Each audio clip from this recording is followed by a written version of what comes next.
This is a subject today, heel pain, particularly for people 50 and over. The big question is how to get rid of it. We're going to help you out with that today. So we're going to cover the 3 most common heel pain issues, what's causing them, and then we'll get into detail on how to make your pain less drastic. Now, there is one thing I do want to mention is there is a relatively common heel pain that younger kids have between the ages of 8 and 14. It's called Seaver's disease. It's typically associated with growth plates and growing. It usually only lasts for a few months and resolves without any problems. So, in case your children are having that or grandchildren, that is really not a big deal in most cases. Now, let's get on with the big 3 we're going to talk about. All right, first we're going to go through each diagnosis and typical symptoms, and then we're going to give you some common treatments you can do at home to help reduce the pain quickly and long-term fixes. Let's go to the first one, which is plantar fasciitis. That's right. All right, so for plantar fasciitis, very common symptoms, a thing that's very common. Mike, you have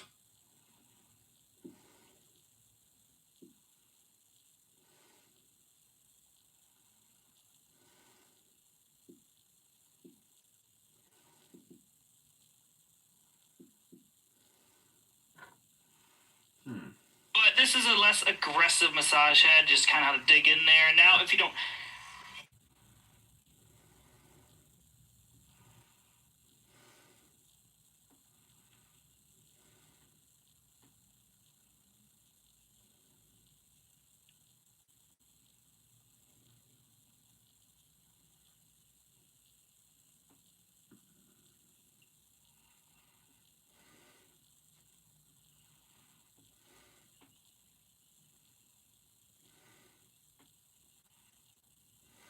Most people make this one common mistake while treating heel pain.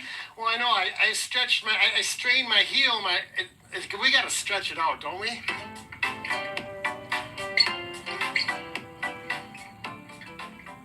When you have Achilles tendon pain, you actually don't want to stretch out the calf muscle. It causes compression on the tendon and can increase the degeneration of it. Okay, oftentimes heel pain is felt and experienced right here where the tendon connects to the calcaneus. Thank you, Bob. And when you stretch it, compression forces are experienced here, which actually damages the tissues in the tendon. So we want to not stretch, and we're going to show you an option that's going to improve this. Occasionally, there will be pain experienced up here. That's a different scenario. So we're talking about right here at the Achilles tendon junction with the calcaneus. If you'd like to learn more about treating Achilles tendon pain, you can check out the book How to Treat Your Own Achilles Tendon by Paula Clayton. Now, Paula has 4 different treatment approach to this problem. We're going to go through it and show you the 4.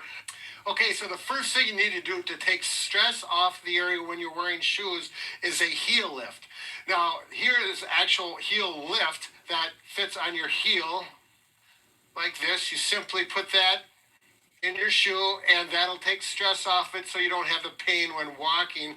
There are other options which you don't have to buy. If you just have some felt, and you can put it underneath the insert and tape it there, and that works very good as well. Actually, I have one right here. This is for a Morton's neuroma, a different location, but you would put this right here at the heel. Works good.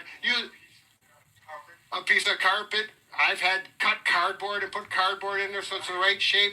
You're going to use this for maybe a couple weeks until it starts to feel better, along with the other treatments we'll show. The second thing you want to do is try massaging your calf muscles. You can do this with a foam roller. It's good to internally or externally rotate your leg to get different parts of the calf. You can do it manually like Brad is over there. You can also use a nice rolling stick like this, which is a little easier if you're stuck in a chair or you can't get down to the ground to foam roll. Just roll different parts of it. And another option, if you have a massage gun, use that. Yeah, my hands are getting tired. So a massage gun does not get tired. It gets in deeper, and they really work well. I'm using the round head, which I find is really comfortable on this part of the body. So yeah, make sure you get a nice reciprocating massage gun. This is our mini. This works really well for a lot of people. Cost is good and it works. Okay, the third way to address this is cross fiber, and a deep cross fiber. Mike will tell you all about it and show you. So you're going to dig more into the lower part of the Achilles tendon, right above the calcaneus. You want to pinch the tendon, and you want to go forward and back in this direction, not up and down, but forward and back towards your toes and away. You really have to pinch hard because the Achilles tendon is very thick. So it may hurt at first, but after about 20 seconds, you should start feeling numb sensation, or it's going to just feel better. If it gets worse and worse, it's probably too soon for this treatment, and then give it a break for a day or two. Are we going to use this on there? Oh, yeah. If you get tired, you can use, again, the massage gun if you happen to have one. The round head, again, works good. You can do the cross friction as long as you've got a massage gun that reciprocates like this. And I'm going to go not in like this. That's beating it up. We're going to go this direction, and you can vary the angle a little bit. You can put the attendant on slack, and you'll get in a little deeper. You'll know it'll feel right. If it's really, really painful, stay away from that area. Work upwards and then down towards the Achilles tendon as tolerated. Don't get too aggressive. Boy, this is a good treatment. I'm enjoying this. All right, let's go to the next one. And the fourth thing to try is some isometric strengthening. So with this, you go up on your toes. If you're weak, you can do both feet at once. If you have the strength, you can do single leg. And you're going to hold it there for 45 seconds. After you've done 45 seconds, make sure to rest for 2 minutes. And you're going to do this 5 total times a day. So remember, when it comes to Achilles tendon pain, try these 4 exercises to see if they help. That's right. Let us know in the comments section if it did help. We'd like to know we're all in this together, helping each other out, feeding back and forth off of each other. What say you, Mike? Goodbye. Yeah, we're feeding back and forth. Goodbye.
Hi, I'm Bob Trump, physical therapist. Brad Heineck, physical therapist. Together we are the most famous physical therapists, according to that jingle, on the internet. In our opinion, of course. All right, Bob. today, as Brad already said, we're going to talk about the signs that your heel pain is Achilles tendonitis. Brad, can you take your shoe off? We're going to go ahead and start right away. Yep. The first sign you're going to be looking for is that there's actually tenderness on the tendon. And quite often, the tenderness is on the sides of the tendon, not on the back of the tendon. So, Right, because if why don't you put it up here, Brad? to take a step back, you might be having pain in your heel and through here, and you're kind of wondering, boy, what is it? Is it plantar fasciitis? Right. Those kinds of things. So this can help narrow it down. Yeah, this will help narrow it down. You can maybe diagnose yourself even. So here's the tendon, calcaneus, I believe they call it, Brad, if you want the anatomical term. Yeah. So right here, this is generally right into this area over here, on the sides, not on the back, on the sides is where you're feeling the pain.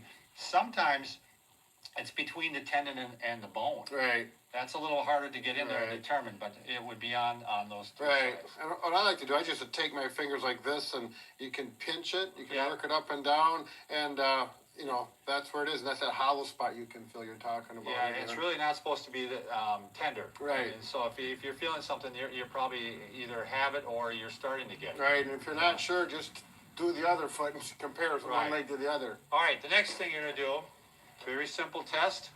All you're going to do is find a wall, and you're going to lean against the wall. You got my legs, Lonnie, on this one? Oh, look at those legs. Okay, So so I'm leaning forward. I might even bend my knees too. right, and note his heels are flat to the floor. Right. And he's stretching the Achilles tendon, and if it is tendonitis, this will almost always irritate it and be painful. Yeah, the one that is bad will hurt. Yeah, so if this is a bad one, pain here, nothing but a normal stretch feel there. And you're unlikely to have it in both at the same time. Right. It's possible, but it's unlikely. Sure. So the last test is, Brad, very simple also, is all you're going to do is raise up and raise your heels off the ground. All right, why don't you turn this way a little bit, Bob? No, not like that. They don't want to see your butt, Bob. No. Stand up tall. Do it again. So he's lifting his heel up about 2 or 3 inches, and you keep your weight evenly distributed on one foot and the other, and you're going to feel likely pain on the one that's inflamed or has the tendonitis, where the other one will not. Right, and for some people, the tendonitis, they don't feel it right away in the run. Sometimes it's later on in the run. Sure, yeah. And if that's the case, you want to do the treatments we're going to show you how to do, but you also, right when you start to feel it on the run, you want to stop Right. immediately. Mhm. I mean, so you may want to not be running out 5 miles and then coming back. What Right. you're going to do is probably run loops around an area so that when it starts to hurt, you want to stop immediately. Right, sure. All right, next video we're going to show you is top 3 exercises for Achilles tendonitis. Sure. We've done one on treatment already. I'll probably link that up here, Brad, so they know. Right, with a cold pack and things like that. And cross fiber. Sure, yeah. So, all right, thanks a lot for watching.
He is fucking right.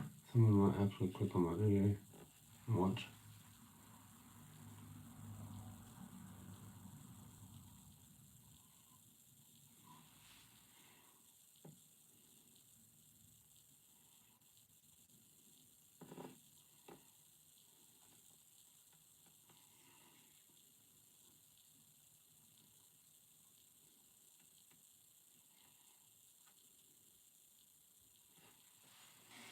Hey everyone, this is Paul from Ortho Valpal, and today I want to talk about heel bursitis versus Achilles tendonitis and how to differentiate between the two of them. I'll even give a couple hints on how to treat these also.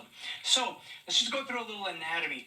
Here we have the back of the heel, and on the back of that heel is where this Achilles tendon comes down. It comes from the calf muscle, comes right down here, and it attaches to the back of the heel. It has some fibers that splay to the side a little bit, and then over that is what we call a subcutaneous calcaneal bursa. So between the skin and that tendon and the back of the heel bone is this fluid-filled sac called a bursa. Okay, now that bursa can become filled with fluid. It can become inflamed, swollen, red. You'll notice that it'll be very puffy if that is inflamed and irritated, and very mushy-like, okay? So that's more of a sign of a bursitis. Now, how do you get a bursitis? It typically comes from something that has been causing a physical compression or irritation to the back of the heel. So something like popping your shoe off with the other foot and rubbing on the back of the heel as you do that, or slipping into your shoe without unlacing it can cause that irritation. A lot of people who get this have just purchased maybe a new pair of leather boots, and it's maybe a requirement at their work that they have to have a steel toe boot, and the leather back here may be a little bit hard and rigid, and it causes an irritation, and just by rubbing on that too much, it flares it up and it gets swollen. One of the other reasons that people get a retrocalcaneal bursitis, or a bursitis of this tissue underneath the skin here, is that the calf muscle could be too tight. And so what happens is when that calf muscle is tight, it's pulling the heel up and down in the shoe. So basically doing something like this where it's pistoning, okay? And you can see where that friction back here, rubbing up against the back of the shoe like this, could cause an obvious irritation. All right, so by improving the flexibility of the calf muscle, we decrease the amount of pistoning and decrease the amount of, friction and irritation and inflammation. A lot of people will, early on to treat this, get into a shoe that maybe doesn't have a back to it, so just a slide-on clog, just to give this some relief. If you are wearing a leather boot or a shoe that causes a lot of irritation, but you kind of have to wear it, then bring it to a cobbler, bring the shoe or the boot to a cobbler, and having the back punched out a little bit with a special tool will round out the back and keep it away from the back of the heel to cause less irritation. Now, in physical therapy, there are some nice modalities that we can do to help improve the flexibility of the calf and also to decrease inflammation in this area. I love to do iontophoresis with dexamethasone sodium phosphate, where we drive medication into this area to help decrease that inflammation. And then really, it's all about getting rid of that inflammation, okay? So non-steroidal anti-inflammatories can help with that. Now, let's talk a little bit about the Achilles tendon.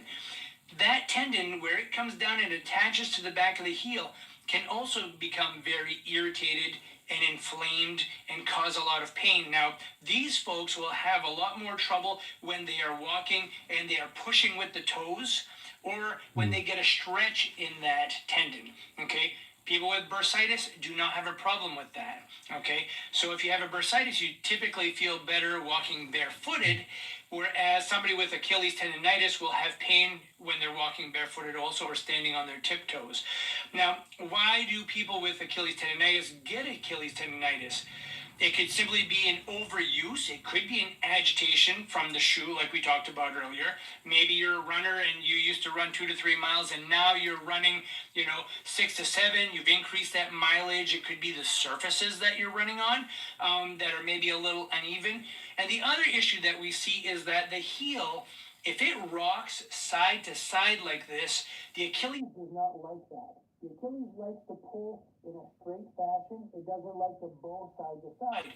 So controlling that is better. So running on a harder, solid surface can actually be beneficial. Slowing down the mileage. I like to control the heel with an orthotic, something that supports the arch and something that stops the heel from rocking side to side as much can also be very helpful. I'm also a big advocate of decreasing that irritation by maybe getting into a shoe that doesn't cause so much friction here also. So a shoe that has a back like this that kind of curls away from the Achilles and also has a material that is very slippery like so that it doesn't cause a lot of friction can also be helpful. From there, once you get that inflammation settled down, just like we would with a bursitis, you can get back into a light isometric strengthening program and then into higher level strengthening and start to increase that mileage again. But identifying the difference between the two can be helpful in regards to treatment. I hope today's video was helpful. If it was, give us a thumbs up and I hope you subscribe. Thanks.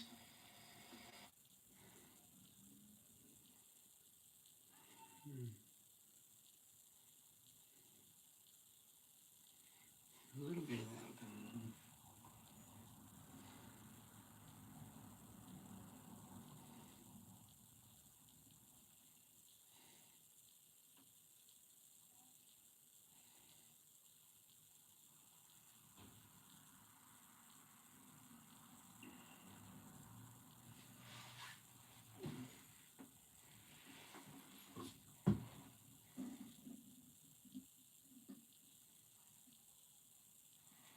Okay, well, that looks really clean.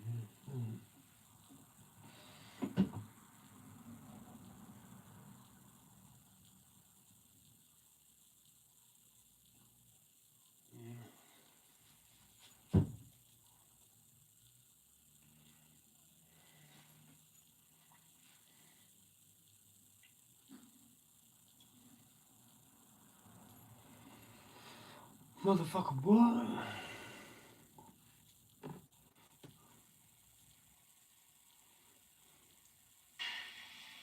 Have you ever had pain at the back of your heel right here?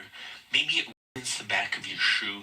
Maybe you wake up in the morning and your tendon feels sluggish and painful and you gotta stretch it out over about half an hour just to get going. Well, you may have heel bursitis. What heel bursitis is two frictionless sacs, basically like Teflon on your frying pan, that prevent the rubbing of the Achilles tendon against the bone and against the skin. So the goal is with these two things that the tendon's supposed to slide through normally. But as it gets irritated for whatever reason, they can become scarred, not as smooth, fluid can build up there, and you can develop a little sac or a bump like that that can irritate the back of your heel and be sore. You can also have pain at the bottom of the arch. That's not really bursitis, but keep watching this guide and you'll learn how to take care of all this type of inflammation pain because basically the same process causes it. So confirm the irritation of the heel bursitis. Even if you don't have heel bursitis, you're going to have inflammation if it's causing pain in this area, and it's going to be treated the same. So is your tendon more swollen? Is it more red? Is it painful in the morning or after you sleep or rest? This is inflammation. And you can confirm this further. Try and stand on your tippy toes and flex your Achilles tendon. If it gets irritated anywhere around here, especially in the morning or after rest, you have some inflammation going on there. And if you do have a bump, it might even be calcification of the tendon, which is due to chronic inflammation over the years. And it might even be just a larger, bigger spur on the back of your calcaneus that's impinging on the bursa and causing pain, causing inflammation up and down the tendon.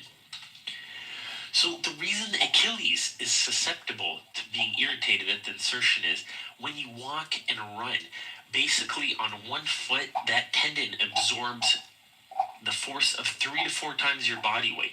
So for most of us, it's 800 pounds, and for other people, a lot more. So here's what you do with the first step. Start anti-inflammation protocols. If it's sore in the morning, massage it, gently stretch it. At the Achilles tendon, bend the foot back and massage out the tendon with your hands, roll it on a tennis ball, whatever you want to do. There's a million ways out there. You don't have to buy anything expensive at the store. Ice. I can't overstate the importance of ice. Most people think ice is just a thing to decrease pain, and they say, I'm too tough for this ice. I don't need it. But what you have to realize is, in the healing process, the faster you get inflammation down, the faster the healing cells can start working. That's just the phases of the healing process. So icing will help you heal faster. It's not just for the pain. And then on that note, in anti-inflammatories, ibuprofen, topical anti-inflammatory gels, check with your podiatrist so that you can use these, but take it as recommended for joint and muscle pain, and it will decrease inflammation and get the healing process started much sooner. In the meantime, if you're a hardcore runner, I understand if you have to train for a race, by all means do it. Just understand that if you try some biking, some swimming to keep up your cardio, but in the meantime, that will help it heal a little bit faster. You can still keep running, but it can extend your healing time.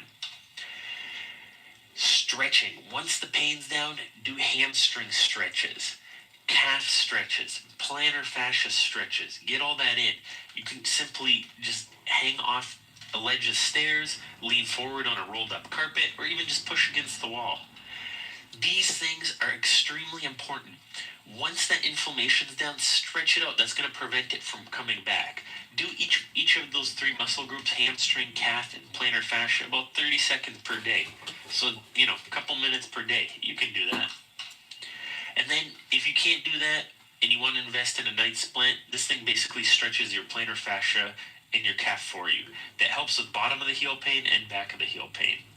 Then, look into great shoes. Learn to measure them properly. Get a good over-the-counter orthotic.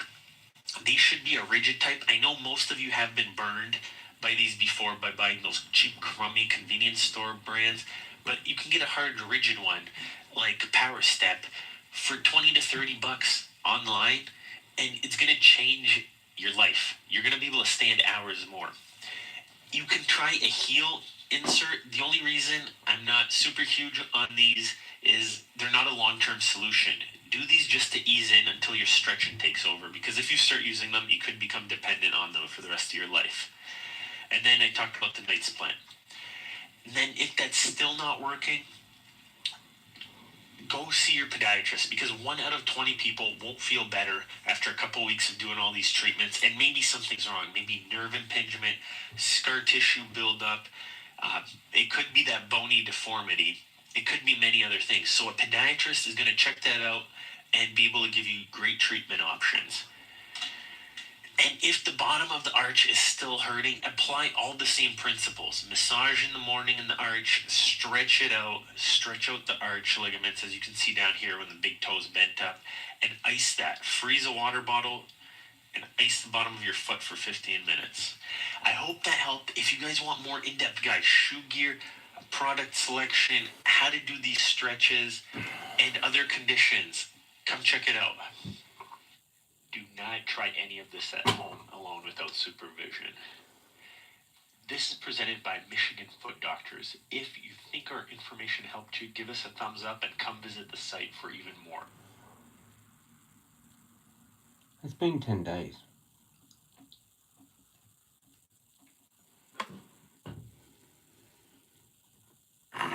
Cheers, legend, or legend Ed.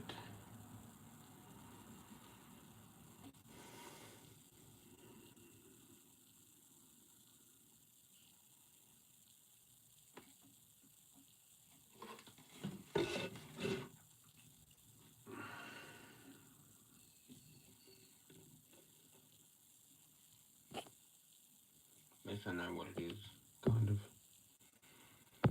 Ligament. There's like 3 ligaments. And it's that one. And the back of... There is like a weird thing happening that there as well.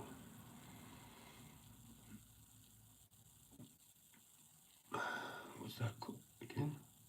The bursitis.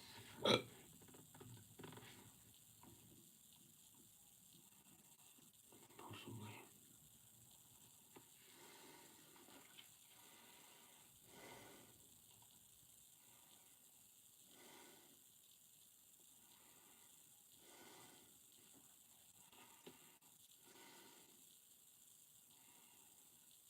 Stop stretching now.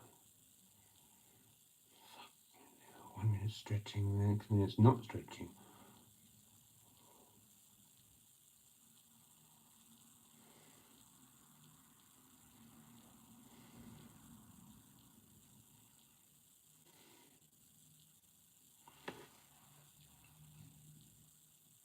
I don't think it really matters what the fuck it is. Actually, it just needs to hurry the fuck up. I just need to stop. I just can't do anything until it's fixed. Anyway, sesh time.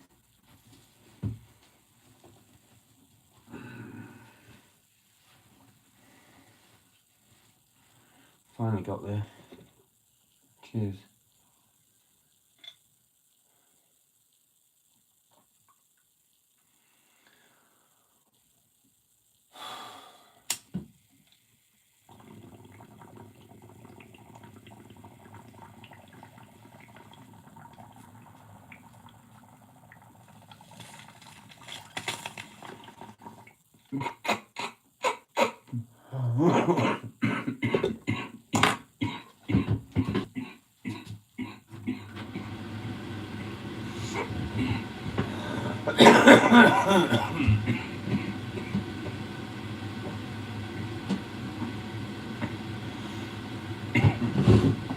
Kind of came to myself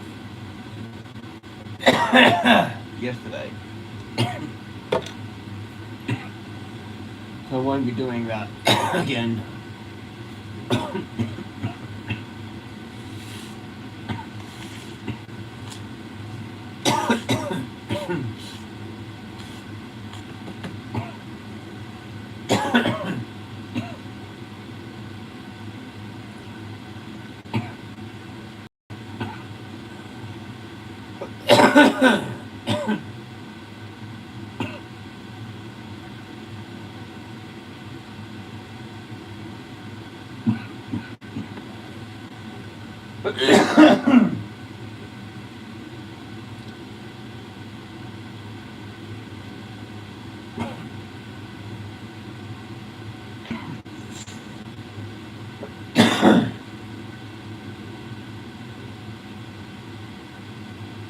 Hope you're having a good day.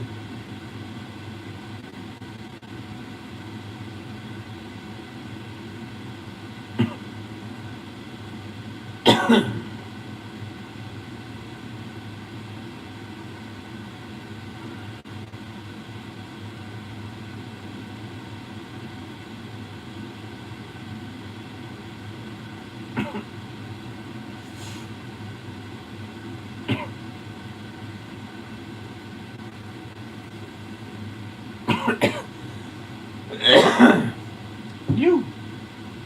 And they're gone. Fuck no. Fuck my life, man. Fuck it.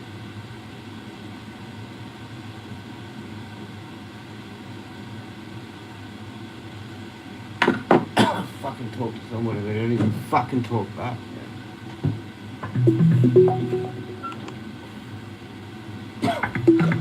Left. Right, about 60%. Battery, about 60%.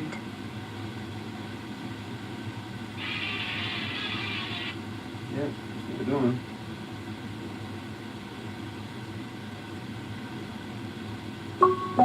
Bluetooth connected.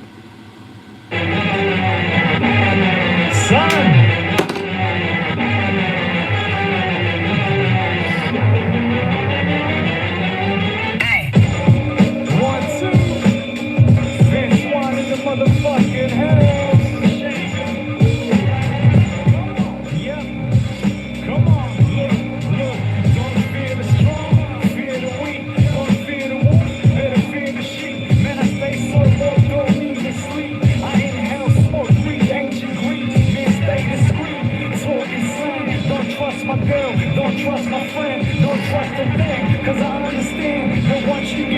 Don't trust again, this is just for them. The day of the road, when my enemies choke, my eyes still broke.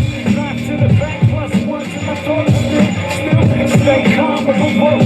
Trust no one, and you better stay focused. It's always the ones that are closest can seal your motives. And when it all feel hopeless, take a look who's around and take notice. I ain't got no friends. They go snakes in the hand, just fakes never dance. I ain't got no friends.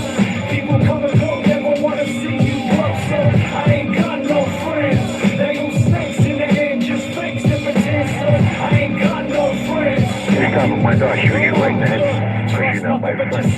Trust can render us defenseless. You better watch out who your friends is. Love until the love ends, cause love depends. And after the love come revenge. And after the summer ends, you know the winter begins. And you know what happened to best friends. Either money or women. When it comes to book, better approach with suspicion. I hope that you listen. No friends, just men on a mission. Psychopaths, narcissists, and men with ambition. The rule is to bring you down. I hear a loud sound, cause the birds gotta sing round town. Believe none of what you hear, hide for what you see. No yes men hang around me. Ready for round three, no friends in the industry here. Hope you're hearing me clear. Because you're not my friend. I ain't got no friends. They go snakes in the hand, just fakes never dance.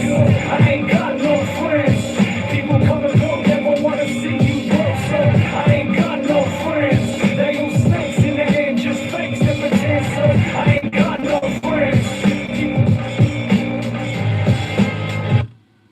If you're new to running or thinking of starting, that's fantastic. It's great to have you on board. My goal with this video is to save you a ton of frustration in those early weeks and months and get you out there running your very best. We're going to cover the 10 biggest mistakes I see beginner runners making all the time, and I've made most of them myself over the years, but learning how to fix them has made a huge difference to my running. I want to show you how to avoid each mistake so you can enjoy your running more, move faster, stay injury-free, and most importantly, have fun when you're out there getting it done. The first mistake we're going to go through is running too fast too often. When you start running, it's tempting to treat every run like a race. You go out too hard and end up feeling wiped out after around 10 minutes or so.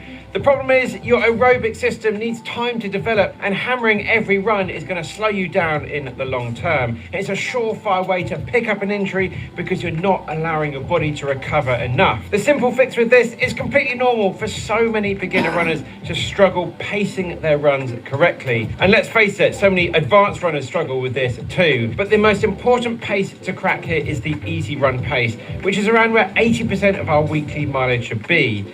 When we're running at this pace, you should be able to talk in full sentences if you are running with a companion. If you're gasping for air, then you're going to be going too fast. Save that effort for your speed sessions. This is where the other 20% of the week will be. And if you're not sure where your easy pace should be, then we have a completely free download, our pacing chart, where you can get some really good guidance about the pace we're running all of your different runs at. But in simple terms, keep your easy runs nice and relaxed, conversational, and then you can really help build that foundation, build that base, and build that aerobic engine. Moving on, we're going to have a chat about skipping your rest days. So many people, when they start out at running, believe that they have to run every single day to get better. And while consistency is really good, also, what's more important is that recovery between runs.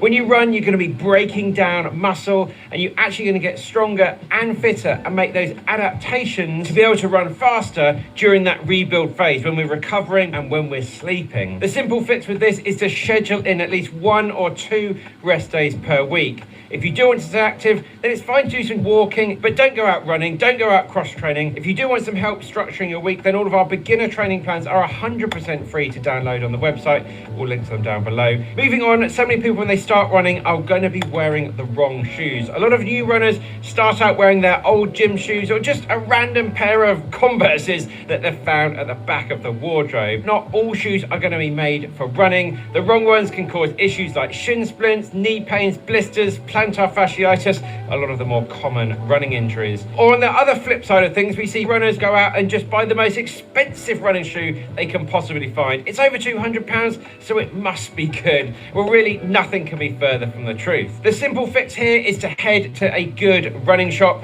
and get fitted. They're going to analyze your gait and suggest the right shoes that are going to support your feet and your running style. You don't necessarily need the most expensive pair on the wall, just the right ones for you and your needs. That hands-on approach at a really good quality store is going to give you the best advice and get the best shoes on your feet.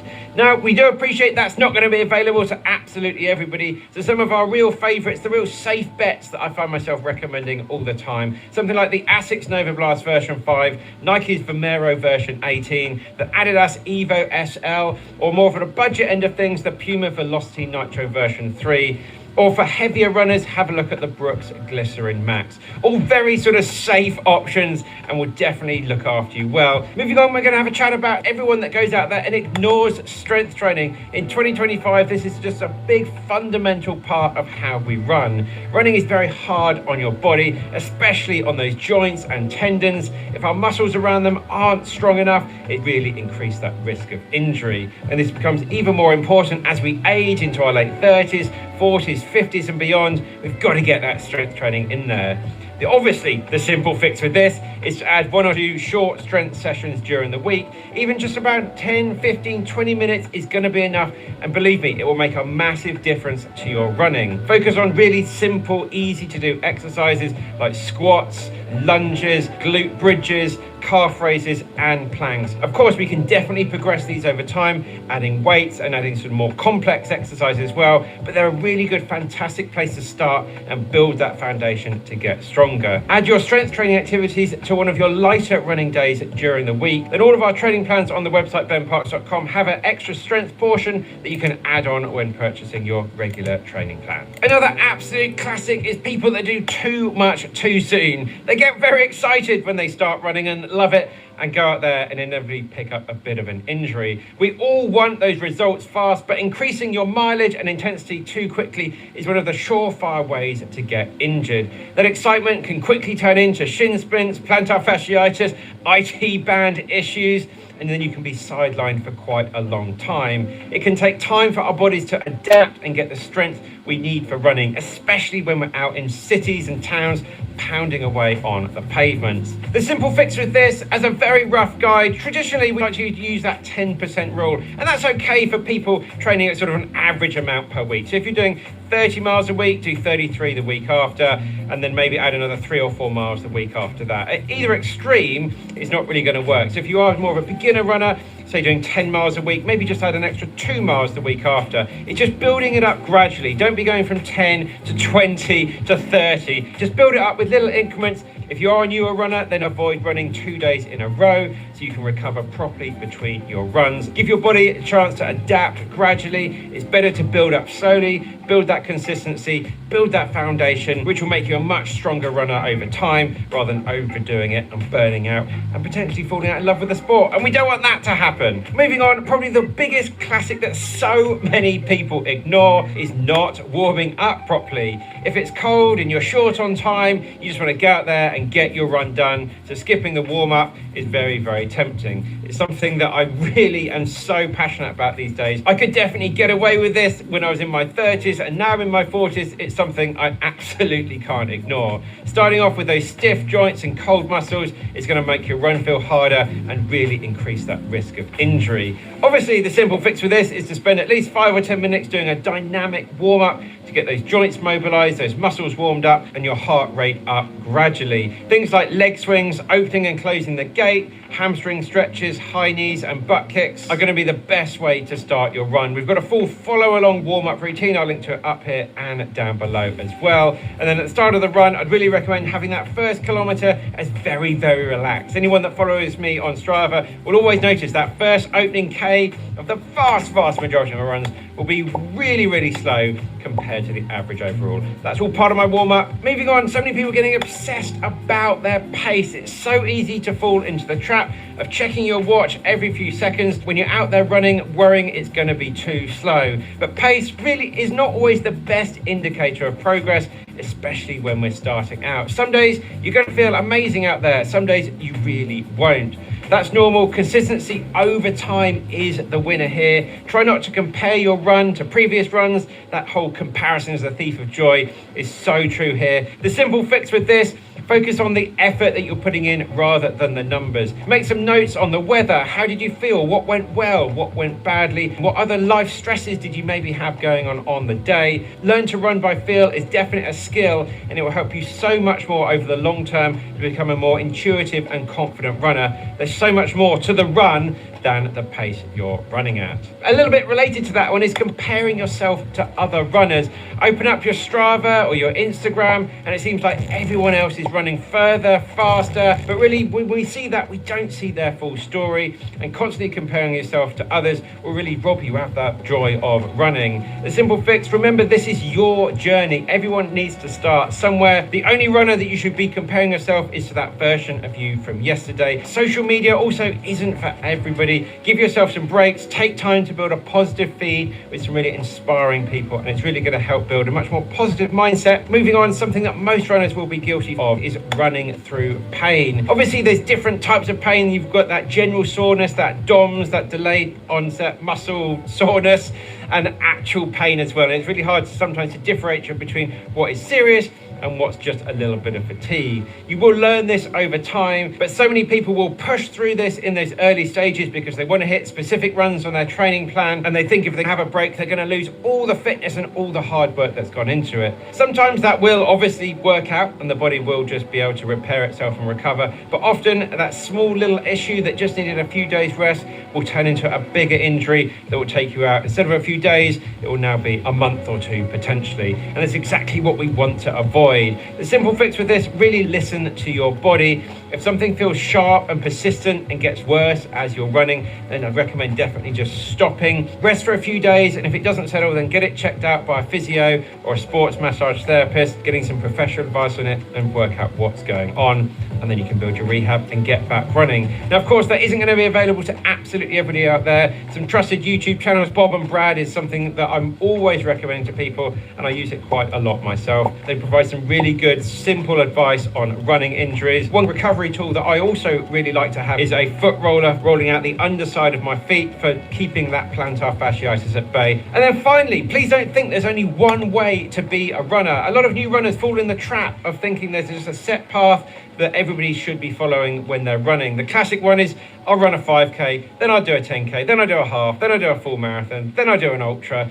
And remember, going longer isn't always the best. A lot of people downplay their efforts by running the slightly shorter races, saying, I'm only doing the 5k. A 5k is a really hard race to run, and believe me, it definitely counts just as much as any of the longer distances. Running is definitely not a one-size-fits-all sport. There's no hierarchy where longer means better. Some people thrive on those shorter races, running super fast, and I'd also argue the training for that is also very, very hard as well. So much respect for people that can run a fast 5k and 10k. Other people prefer that longer adventure, going out on the trails for days on end. The simple fix with this is finding your thing, finding where you feel comfortable. Find the part of running that brings you joy, whether that's going to your weekly park run, marathons, trail running, fell running, mountain running, sky running, canicross running, cross-country racing, track running, road ultras, obstacle course racing, high rocks, relay races. I think just a few examples. I think I've covered most things there. Let me know down in the comments if I've missed anything out.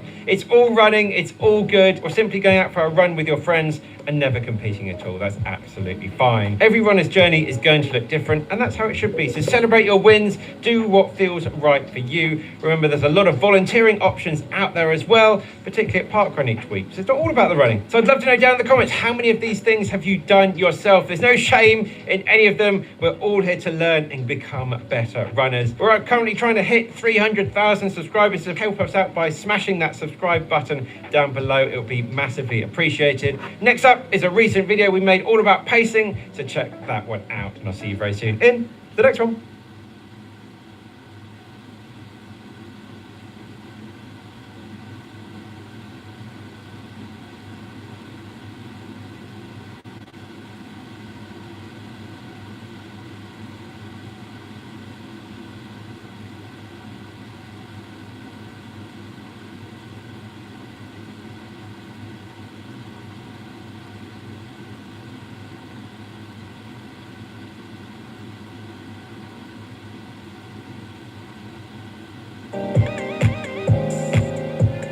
You dragging your heels too low? Check out this one tip. I introduced it in a long YouTube video where I broke out into shuffle dance, but here, get right to the point. It's all about the heel flick. Not an active motion, but the idea that you're creating a shorter lever so you can bring your knee and whole leg forward faster on the forward swing. See what it looks like.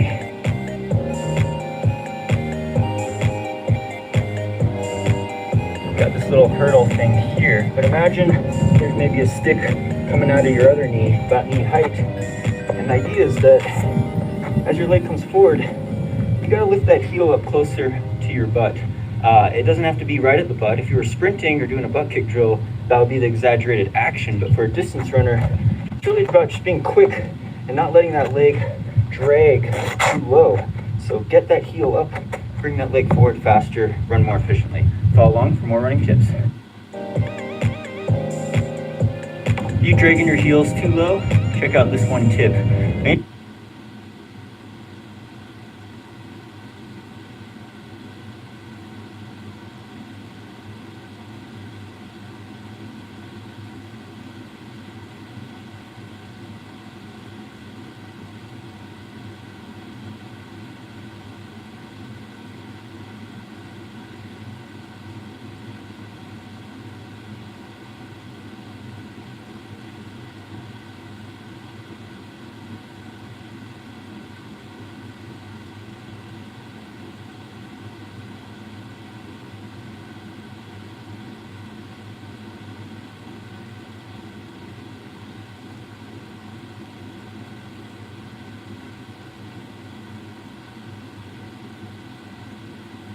G'day guys, I've just been walking around the beach in Beaumaris.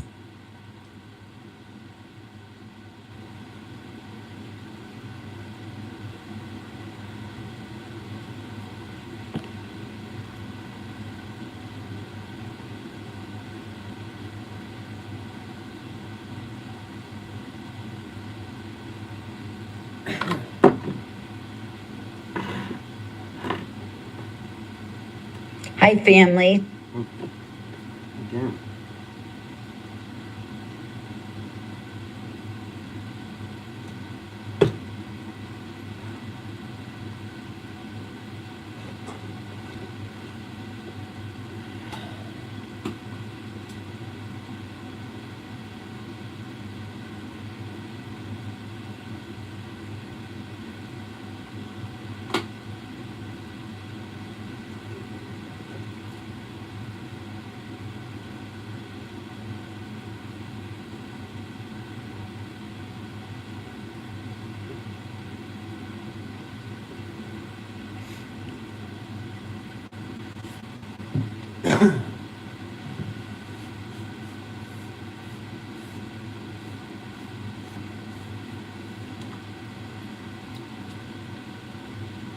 Cheers.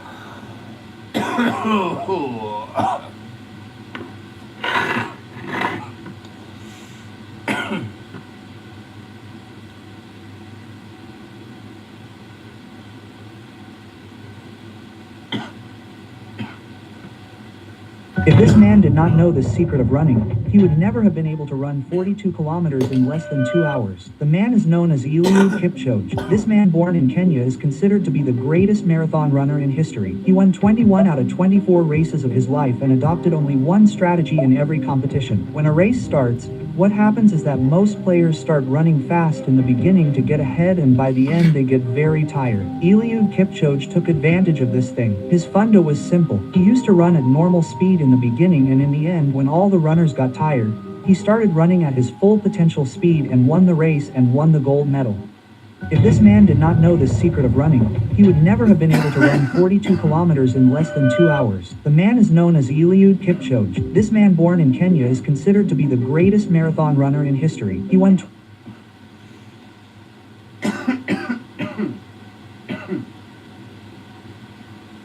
Yo. Hope you're having a good day. Who's looking for that dude?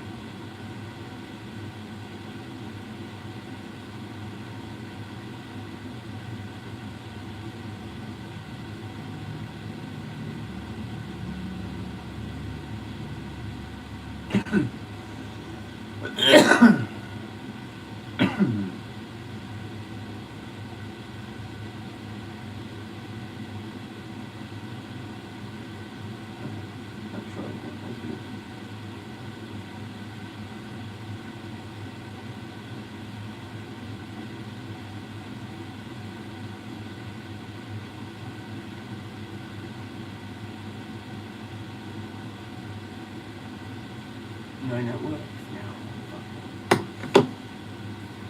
Awesome time. I tried running Eliud Kipchoge's marathon record pace of sub 2 hours, and this is what happened. I almost broke the treadmill. I tried running Eliud Kipchoge's marathon record pace of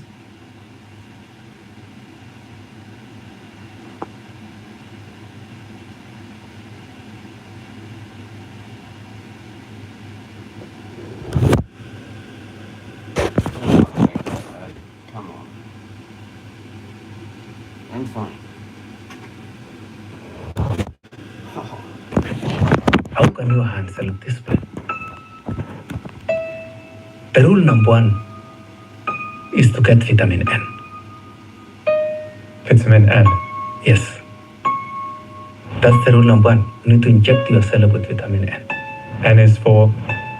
N is to learn to say no. How can you handle this plan?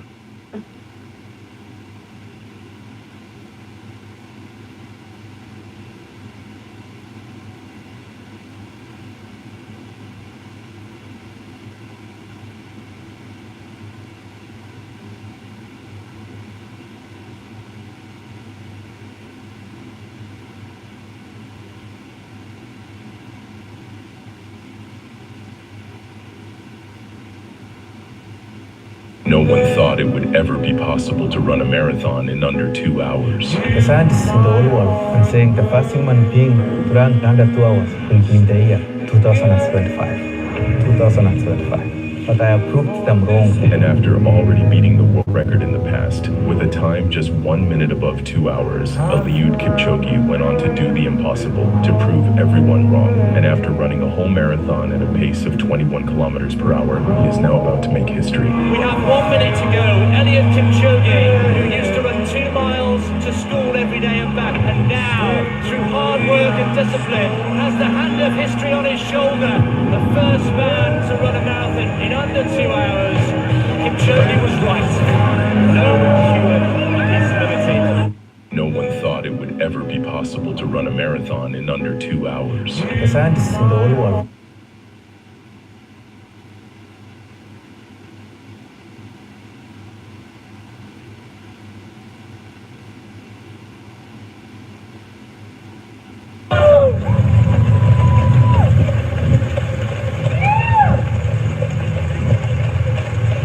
Go on, Kipchoge.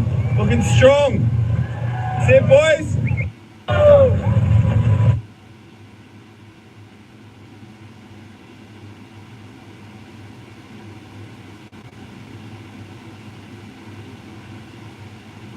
21 kilometers an hour.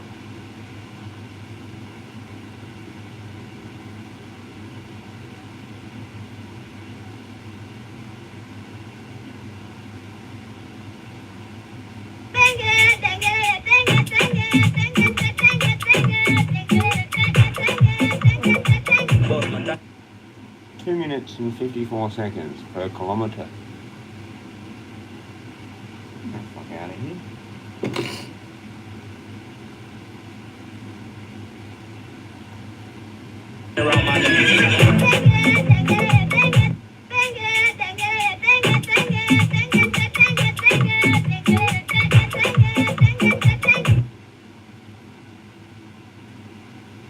Interesting, isn't it?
Interesting stuff.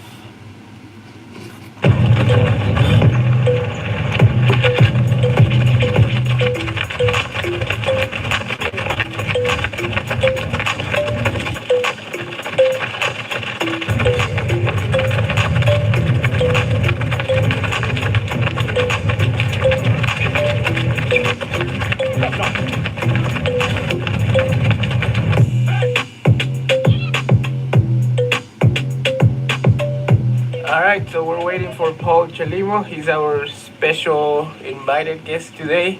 And for the people that don't know, everybody should know, but who doesn't know, he's a two-time Olympian. He was second and third in the 5K at the Olympics. Probably one of the fastest track athletes in the world right now. We're gonna do a fast track workout, and we're all very scared that we might die today. But if we die doing what we love. So we're gonna do a couple 1200s, some 1Ks, 400s. It's gonna be tough, and it's gonna be fast, but it should be good. So we're in this beautiful place, ready to run. It's gonna be hot. Yeah, it's gonna be hot today. So today is our first one of today. I can feel it that much. Yes. So here it is, a workout with Paul Chelimo. Me and Paul, we know each other mostly through social media, and we've been talking back and forth about creating content together, and it finally happened. So when I was in Kenya, I reached out and I said, hey Paul. Okay, good.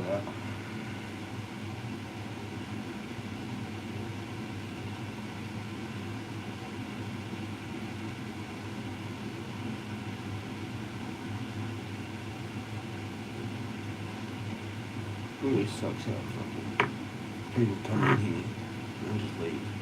Hey guys, today I'm going to show you what we can learn with the First up, we have 730 per mile, also known as 346 kilometers. This is a really easy technology.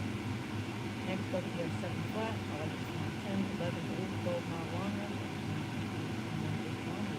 Now we have 630 per mile. I like to use 40 steady runs, which are about 6 or 7 miles. Now we have 6 flat. I like to use tempo runs. My tempo runs are around 4 to 5 miles, depending on how I'm feeling. Now we have 530 per mile. This is a bit slower than my 5K pace, but it still feels like a move. Now we have 5 flat pace. I currently just broke 5 in a mile and I'm very happy on 450. Now we have 436 per mile. This is world record marathon pace, which is 26 miles at this rolling pace. Hey guys, today I'm going to show you what different running looks like. So, create some content and just get a quick work ready.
States may just give us a bit of a clue as to how Mo might run this, because Roberto Salazar, of course, coaches the two of them. With an 8-9 run from Galen Rupp.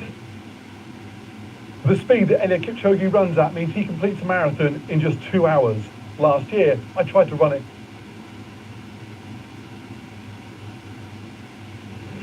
Well, yes, the performance from Galen Rupp, it took the American Galen Rupp, and that certainly will be in Mo's sights at the very least. Mark Mitchell, John Mellor, Eliud Kipchoge, Kip Zero, they could be two main dangers, if you like. Stephen Davis, Arne Gabius, who ran very well recently over this sort of distance for Germany. Tarika Michele, the brother of...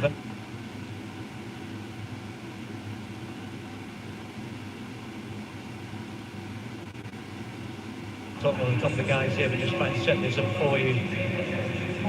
This is 2 miles, 16 laps, and well, if you look at the world record, there's been some talk of that. It is held, of course, by Kepney Michele, who broke it here in 2008, but you go back to Haile Gebrselassie, who broke it in 2003, and it took Michele 2 attempts to break that record. It shows you how good a record it is, 84.35. And I think for Mo, that's going to be a really tough ask here. He'll have a go, I'm sure. They've asked for a fast pace. But going back to that Galen Rupp race in America, when he ran the 8 minutes and 9, he actually ran 8 seconds quicker for the second half of the race than the first. And apparently Alberto Salazar had asked him to go out steady and then come on strong.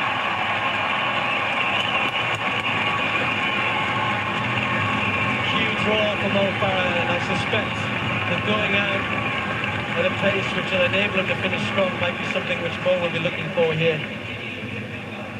And it'll be up to these guys, up to Katimba, Limo, to get them through 1 mile. And not far outside 4 minutes, probably 4:2, 4:3. That's hard running. So Mo Farah,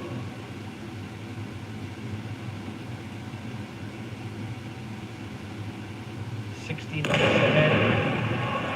And the crowd will play their part, as he said they did for him in Glasgow. He's only had one race since then, which was actually a mile race in which he was, well, inadvertently tripped by his teammate James Brewer over in America. He got up and still ran around 3:57, which shows he's in pretty good shape. You fall down and still get up and run 3:57 for the mile. But this is going to be tough here today, because no one else is going to help him, I don't think. I don't think Kipchoge will want to help. I don't think Michele will want to help. And if Mo wants to get a fast time here, he's going to have to hope that the pacemakers don't go silly and that they run at a good pace that he can work off.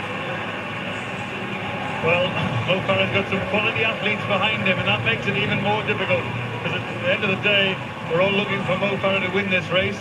Secondly, we're looking for him to run a fast one. And thirdly, we'd like to see him to break some kind of record. The European record set 39 years ago today and still held by Emil Futterman of 8 minutes and 13.2 seconds. But I'm sure Mo is going to be able to blow that away today. He's capable of running more than 10 seconds faster than that. But he's got Kennedy Michele's brother for company right behind him. Then he's got Eliud Kipchoge, the former world champion, behind him. And then he's got Kip Zero, the Commonwealth 5 and 10,000 meter champion, behind him. So he's got some quality athletes there. He is leading the bunch, but he just needs to take a little bit closer order. The pacemakers went through there quickly. Mo Farah, first 400 meters, 58.9 seconds, and that's quick. Yes, and for those of you who know the difference between the metric and imperial, of course it's with 16 laps plus about 18 meters. And that 18 meters becomes important, because we talk about Brent's just given a lap time there, so obviously that was 400 meters exactly. It wasn't actually to the finish line, so we'll be watching that. Lap times are important, but Brendan, that idea of running about, not far, sort of 30.5, something like that, is going to be important. And you don't want to have too many laps where you're slipping way outside of that sort of pace. But coming back to what I said in the beginning, these guys have got to just keep an eye on where Mo is and try and help him through here, because as I said, I don't think he's going to get much help from behind. He's a scout now, Mo Farah, and whether you're Kipchoge and all of his great, exploits in the past, they'll want to beat Mo Farah today, undoubtedly. That's absolutely right. And the thing is, he's sitting there on his own. When the pacemakers drop out, Mo will be in the lead. But the lap time there, the second 400 meters split, 1:59.7 for 800 meters, 60 seconds for Mo Farah for that particular lap, so he is running quickly. And remember, 2 miles, they're going to run close to 4 minutes for the first mile and try and run close to 4 minutes for the second mile. That puts the quality of running here in perspective. We're now ignoring the pacemakers a little. It's Mo Farah really, he's the pacemaker, because that gap, all it's doing is guiding him along, it's not helping him along. And there they go through, 10 laps to go. Mo Farah, Akili, Kipchoge and Kipsiro, 3 quality athletes there for the ride. Just a quick word about in the green vest there, Johnny Miller, who's running very well, has got with this pace there. He's got the chance of going to the world indoors. He's got to run the 3,000 metres, 7:50. They'll take the time at 3,000 metres, so he's got the chance here if he can hang on to the likes of Gabius. He's doing it very bravely there because he had no option really but to go with this quick pace. So just watch out for that as well. Well, that third 400 metres slipped a little, 62.5 for Mo Farah. I think he realised that. He suddenly accelerated and has got a little bit closer to the pacemakers. He hasn't got with them, but he knows exactly what's happening. He's glancing up at the screen. He's getting the information that he needs. Katimba's doing a strong job. It's not his fault the athletes aren't following him. But the point is, when you get this kind of quality, you don't want to be sticking out there on your own and trying to set a pace for everyone else. So the first pacemaker drops out. Eliud Kipchoge takes a bit closer order to Mo Farah, and that 400 metre split, 62.5, 3-2 for 1,200 metres, and another 62.1. So they're just drifting off that pace a little. But I suspect that's what he probably thought would happen. I think 4-3, 4-4 would have been the target. The question is, can Mo Farah pick it up from that? Will the second half, undoubtedly the last 400 metres will be quick. We know it will be with the sort of calibre of athlete we've got here. But can they maintain enough pace to get them close over the last 400 or 500 metres that they can attack? If not the world record, then certainly something fairly close to it. Mo Farah looking good, looking relaxed, but so is Kipchoge just tucked in behind him. Well, our statistician is doing his sums and doing the spotting onto the track. He just told me that Mo Farah went through the first mile in 4 minutes and 5 seconds. That means he's got to run a sub 4 minute mile to break the world record. That would be a tall order, but the things we've seen from Mo recently, you know he could go close to that. So, when the pacemaker drops out, Limo's looking good and doing a good job. Farah will be left in the front, but Keely just looking up at the big screen.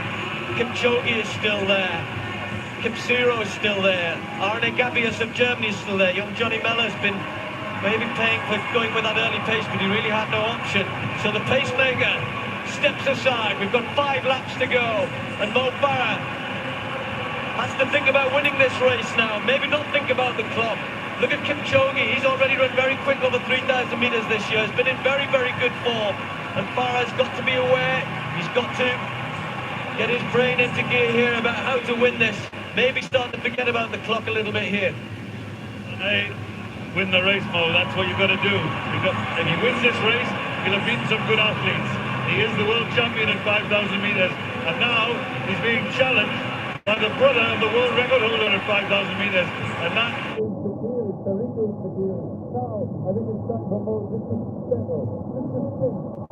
think about winning the race. Mo's got a terrific sprint finish. The time will come. I think he's going to beat the European record on today's performance. I don't think they're going to get that world record, but the point is he's got to win this race. He's come into this race with a huge background of performance. We know he's in good shape. He's run a good 1,500 metres. Now he's being tested a little by Tariku Bakili. Well, Bakili knows he doesn't have the pace of Farah, Kipchoge or even Kipsiro, and that's why he's doing this. He just sensed that Farah was happy to just run at the front. And look at Mo just starting to rock a little bit here, but he's still close enough, and Bakili's really testing them here, putting his foot down, and there's just a little bit of daylight there. If it gets any further, Mo Farah needs to be careful. Kipchoge doesn't know whether to go past him or not, just sensing that Mo Farah is just not closing that gap. So he moves into second place, and they've got less than 400 to go. Less than 400 metres remaining. A grimace by Mo Farah. A 60-second lap there by Tariku Bakili. Kipsiro, the double Commonwealth champion, comes into place, and Mo Farah struggling here. He's got a wall of athletes ahead of him. They're just over 200 metres to go. Mo looks a bit heavy today. He looks a bit tired. He's trying to run quick, and here he comes on the outside. Has he got the finish? Can he manage it from here. The bell sounds, 7:37, and here comes Mo Farah. The noise here is phenomenal. They're trying to cheer their man home, but he's got some work to do here. It was a big effort to move up, and Kipchoge responded. The former world champion, kicking hard and going away. Mo Farah with nothing left at this point. It's Elliot Kipchoge, looking good at the moment. Farah's trying one last big effort, but it's not going to get him there. Kipchoge's going to win this. Farah's in second place. It'll be a new British record, a new European record for Mo Farah. But, and it's a big but, it is only February, but he won't like getting beat by Elliot Kipchoge, that's for sure. This is a man...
Alright, go to that.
some of the things with my feet, man.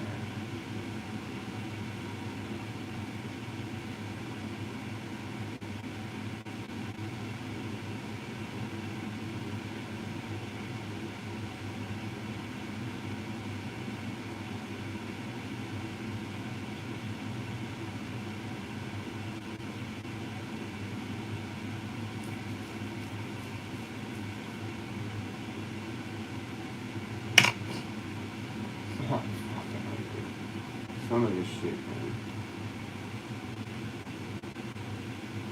man. Every single title.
That's it. What the fuck?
I don't want to look really anymore.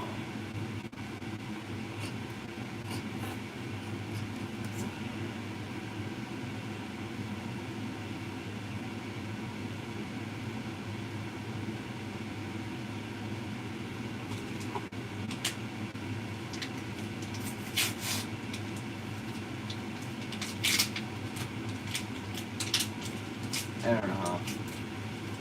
1.5 fucking hours.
How's it going, Evie?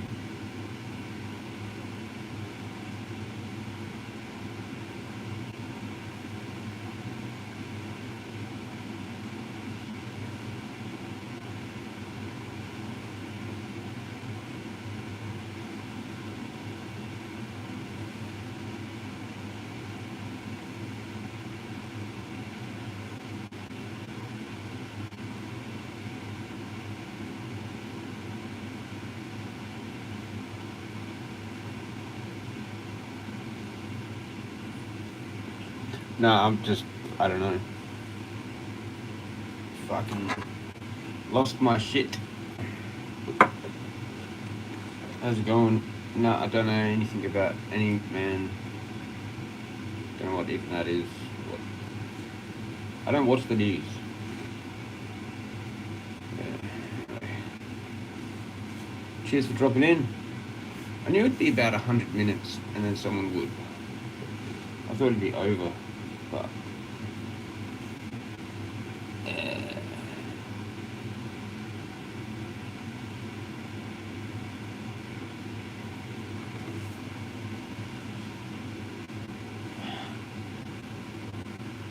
it's kind of helped. A little bit. Doesn't feel as bad.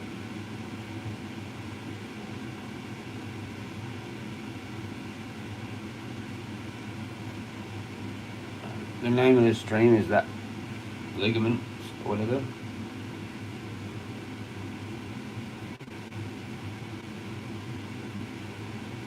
Anyway, yeah. Sorry. Hope you had a good day.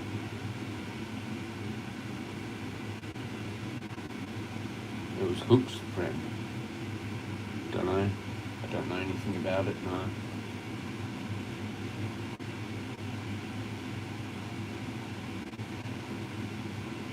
Just been dealing with my own shit, pretty much.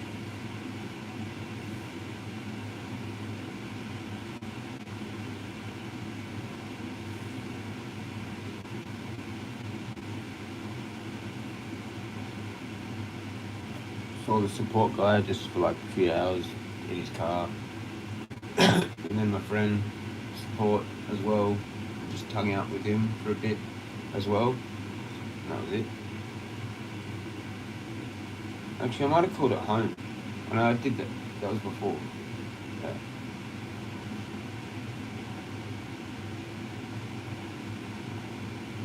I don't know what I've done. Too many. Cheers, Evie. Cheers.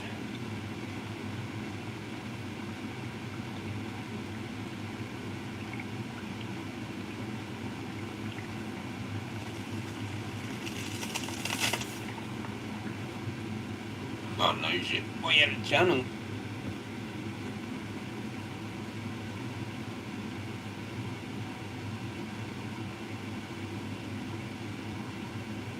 I'm not fucking gear changers. He was pretty old.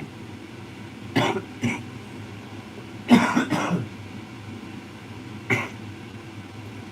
the only person I know that had a channel and I was on YouTube. I think he's still alright though, isn't he? Yes, him. Holy shit. Fuck. There you go. Fuck. There you go.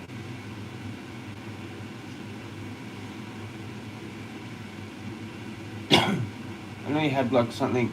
Yeah, fuck. Yeah. He had something wrong with his foot and he had like toes removed.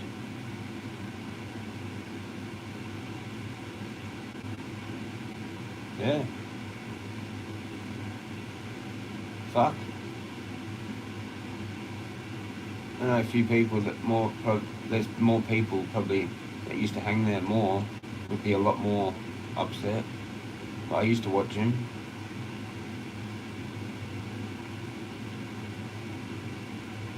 He was staying with someone, Des. He was staying with like Des. He had a stroke, then got worse. Yeah, okay. But rip. Gear changer.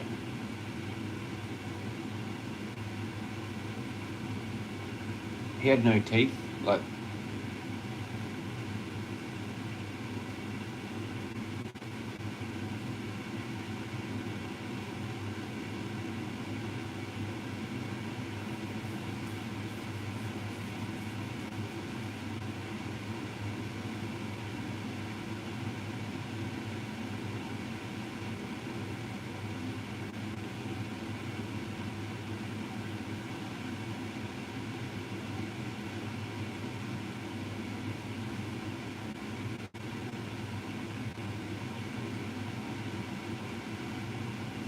oh well.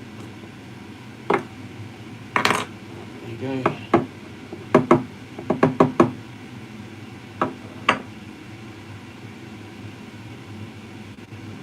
Have a bong for gear changer.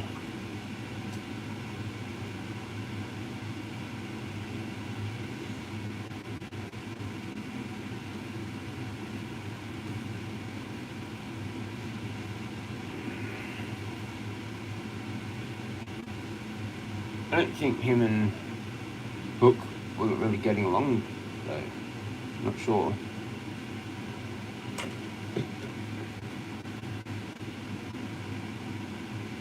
Don't know, gear changer wasn't really around much, so they like, fuck, I should just stop saying his name.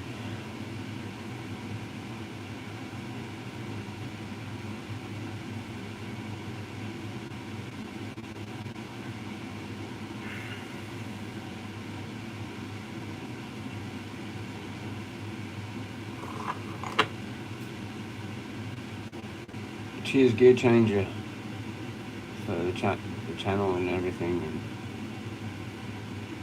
rip.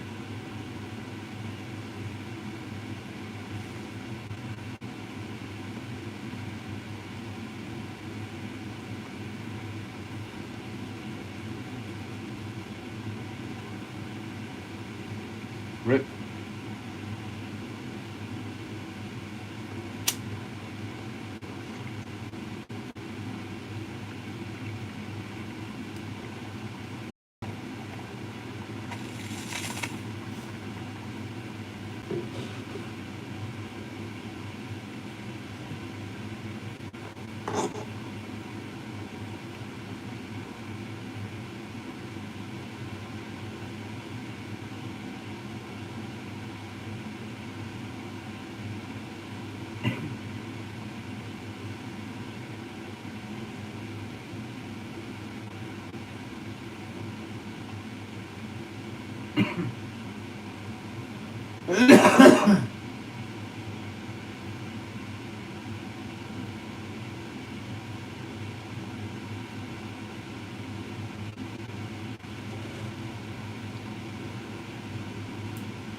I don't watch everything. Nobody tells me shit.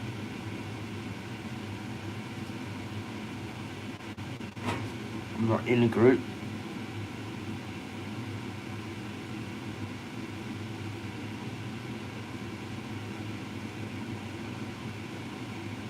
I used to watch him a bit at the start. I used to kind of think it was a little bit weird, like at the start. But I was just like, whatever, like over time. But yeah, it was part of the thing before I was there.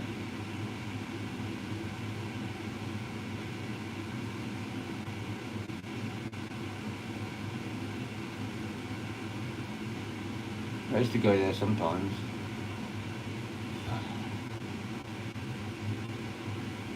Other people are going to be more upset, like Tassie, Hook, like other people that like were more closer to him and that. I did watch some lives where it was like he was on them though, with other people and that, whatever, I think.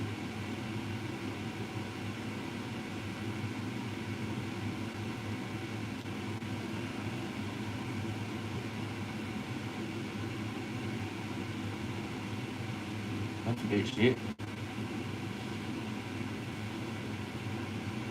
Oh well, fuck. There you go. What's next? Sorry, gear changer. But, yeah, fuck. You need to move on, I guess. I wasn't that close with gear changer. I think gear changer probably thought I was a bit weird as well.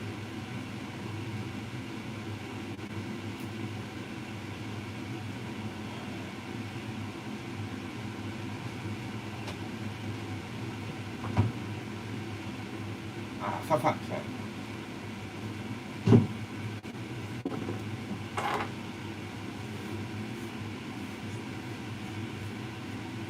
I'm not very good at that shit, grieving and all that, empathy and all that. It's better off just saying nothing.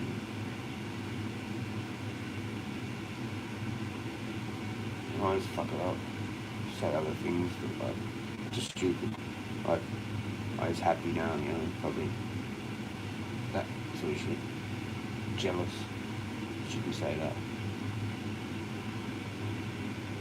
Good on him, half his luck. What do you want me to say? I'm still here. How did he die? Stroke, heart attack, whatever. Yeah, it was like... He doesn't have to deal with this shit anymore, so good on him. Half his luck. I mean, all his luck, actually. Fuck this place. Fuck it. Hopefully he got out. Hopefully he got out or some shit. Maybe he went to the blackness and got out. Who knows? Maybe he got reincarnated, like all of us, or whatever. Maybe not me, because I think I'm a walk-in from another fucking realm. But most people here have already been here, I think. A lot of people are just on the reincarnation loop. Well, who knows? They could be up. You could be up to your 100th life by now, or 1,000th, or 10,000th.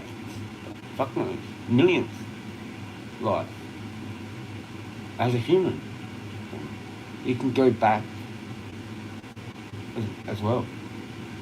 Sometimes they say that you go back to the animal that you've eaten the most, and you're actually supposed to be clean at the end. Like, you have to kind of nullify that by being full vegan for more years than you were eating the animal before you die. I guess it's the only way to nullify that, probably, if that's real, based on just basic maths or whatever. You know, but I don't know. I've lost what I was fucking saying anymore. Keep going. Don't be forgetful in half an hour. If you want to leave my stream and go watch his stream, like everybody.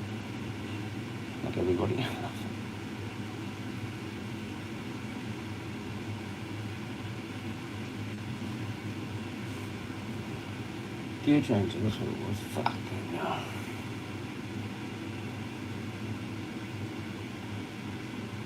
It was getting old, but yeah, I don't know what to say about it.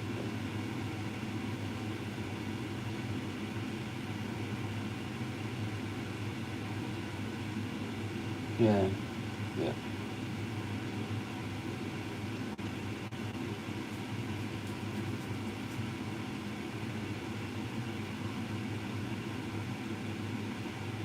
I did see that clip that fucking Hook posted with like a whole bunch of people on it, and that was like a week ago. He was on that.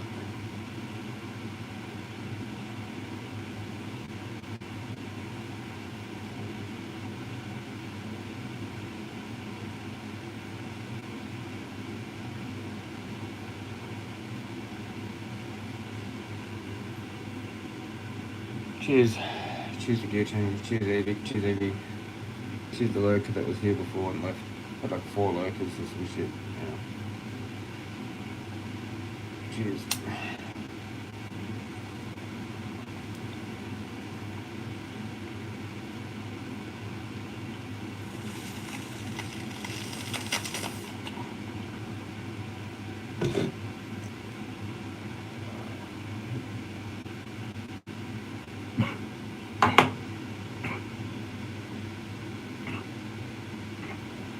I still have to go to the shop and get tea. I'm not going to miss it tonight because it's open till 9, so that's good.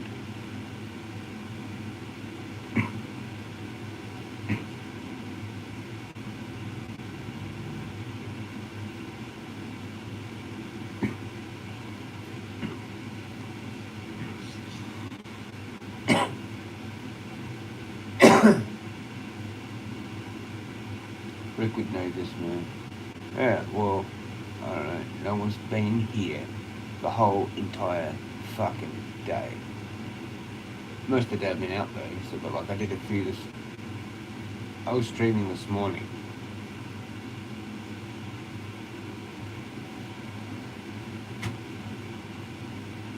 Nobody told me shit.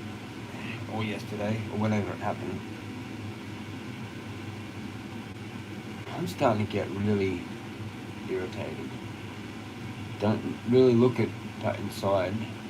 Very irritated. A lot of shit, man. It's just thank fuck I've got weed. Thank fuck. My foot. Fuck. It's on repeat. It's like a broken record. Just fuck for like a week. 10 days, actually. And I'm going to take it serious. I'm going to start smashing this with hot water. But I thought I'd use this first.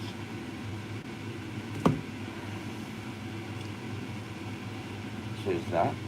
That's just my life in general. Fuck. Just I was here all day. Yeah, this morning. And then now for 113 minutes. And people have come in and left. And I cracked the shits.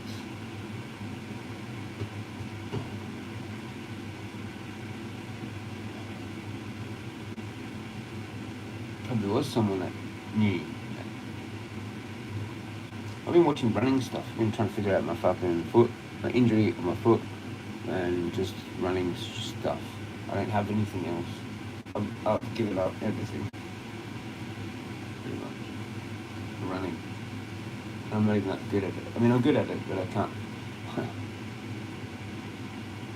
I'll keep getting injured.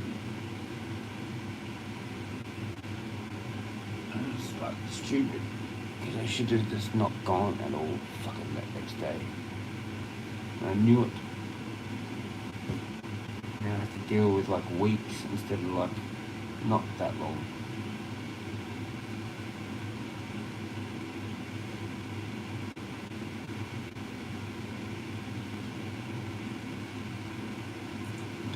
That's all I've got, so I was just watching shit on that.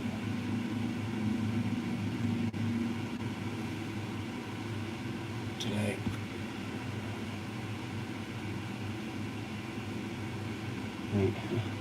I already spoke to him on the phone.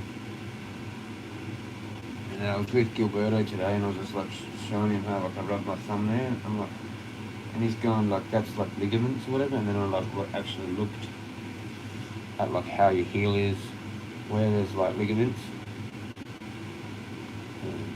tendons, a joint to your heel bone thing.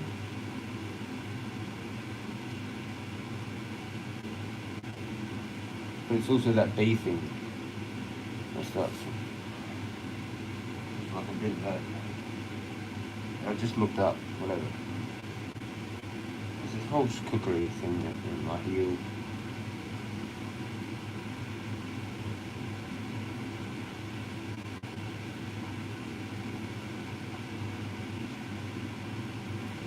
My teeth getting pretty bad. Should I just pack them on or not? No.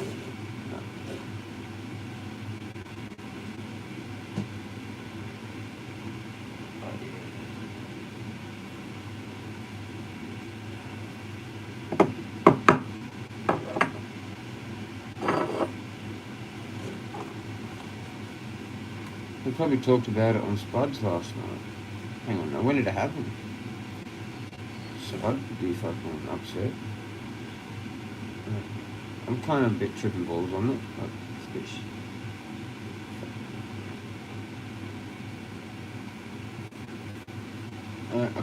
I don't deal with that well. Hearing about people that have died, passed away, whatever.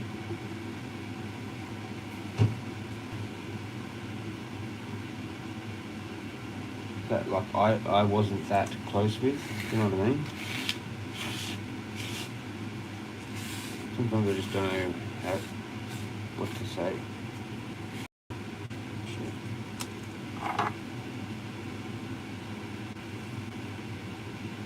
Just thinking about when I watched him back then, and that when I was first joined the community like 3 years ago, whatever it was. 4 years, 3 years? Something like that. Cheers.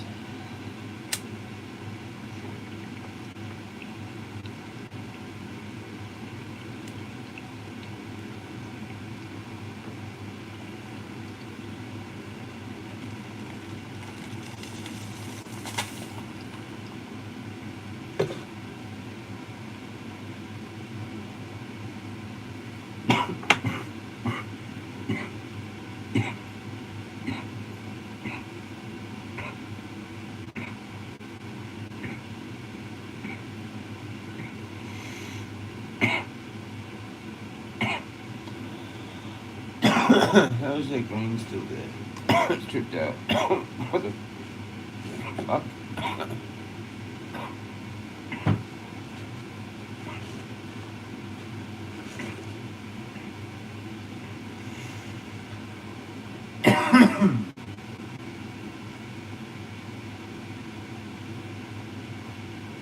I don't know what else, man. Look at that. I'll just be waiting. Just be sitting here waiting.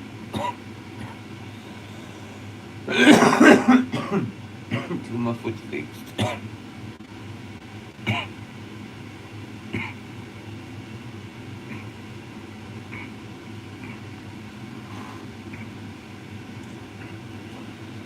And I have to hurt it like actually going to the shop, back and stuff like that.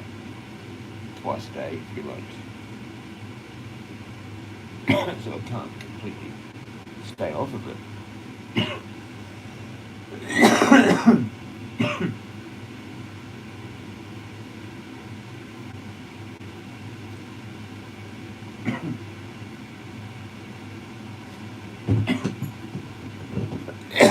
Might as well put my fucking socks on, back on, go to the shop.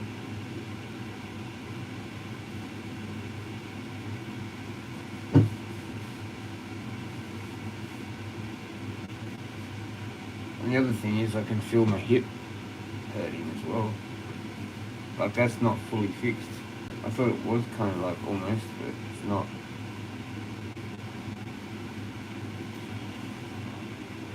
Yeah, I've got like 2 hours nearly to get there. So it's fine. It's like I'm not going to miss it tonight. It just may mean there might not be some things I want, or what a thing, like the bread.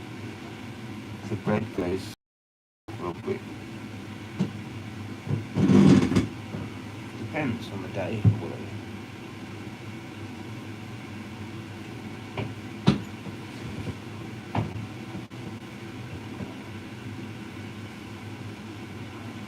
I got that when I was with Gilberto though. Mars bars.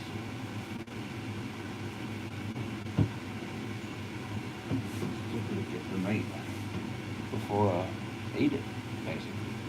And that's my tea.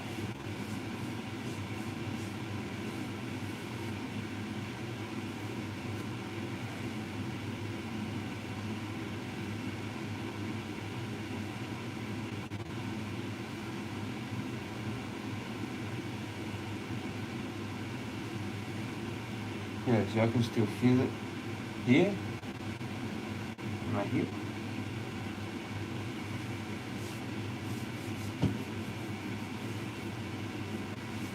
I've just got too many things.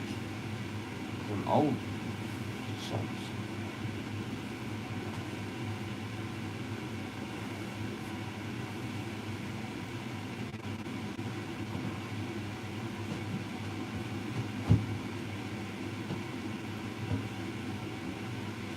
I kind of picked a hard thing to kind of do.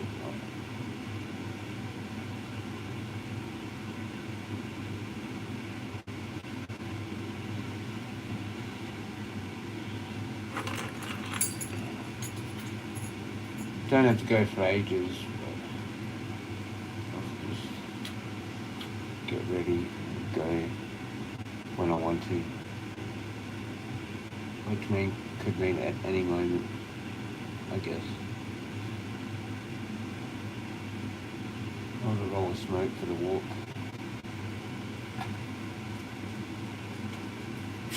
Did hook to a string today and talked about it, like during the day kind of thing. Maybe it was those shoes.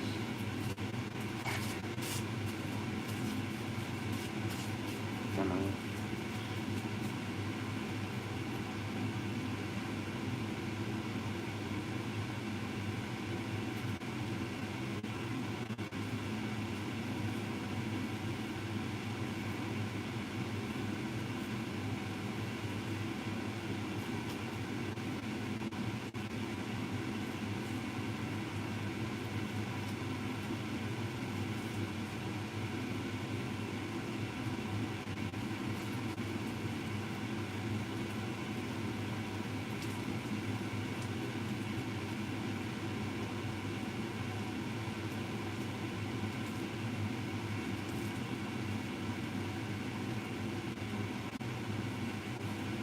I don't know where everybody else is. I swear they've come and they've gone. So they have. Filter fell out.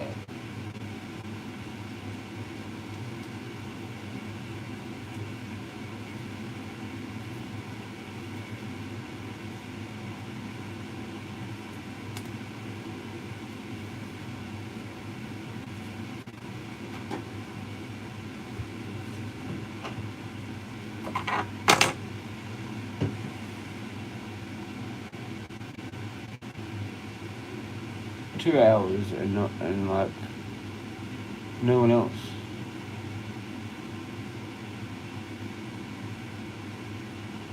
We're going. Alright, see ya. Gonna eat something.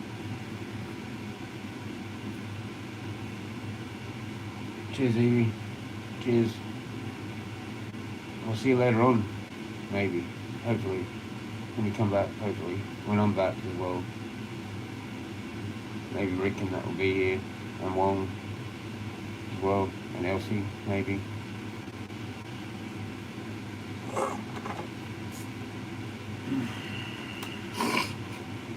Let's go get my meat, a couple of drinks.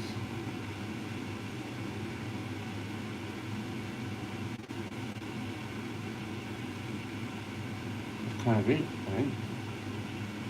Got bread there, so I don't really need to buy that.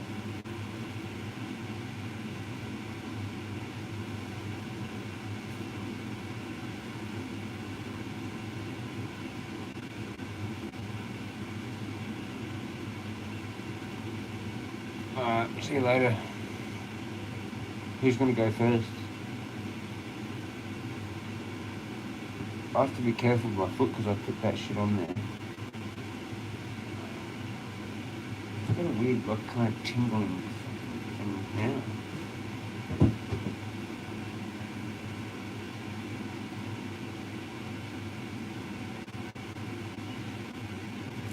Anyway.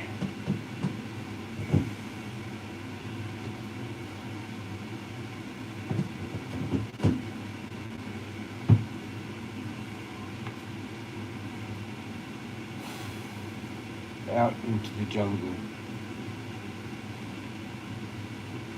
The concrete jungle and bitumen jungle.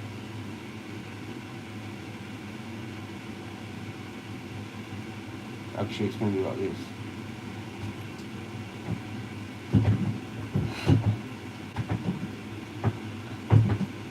Some weird uncoated limp down to the shops.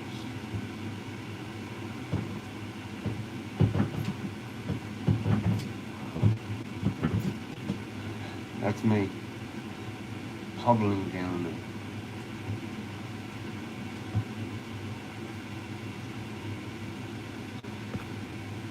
Is she going? It's still there. I'm going.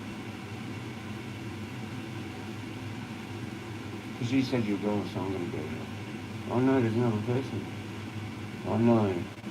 They'll stop you from going there. Picture. Quick, don't say anything. We'll just go.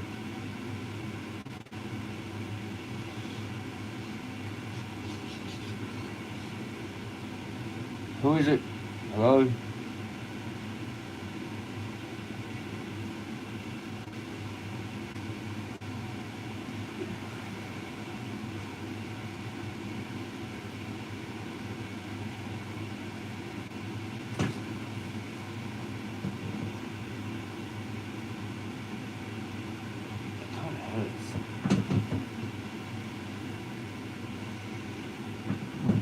Somebody left. I'll be leaving shortly.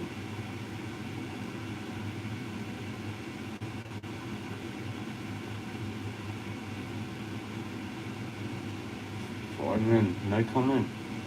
Sit here forever. Go in the shops, back later.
Bluetooth disconnected.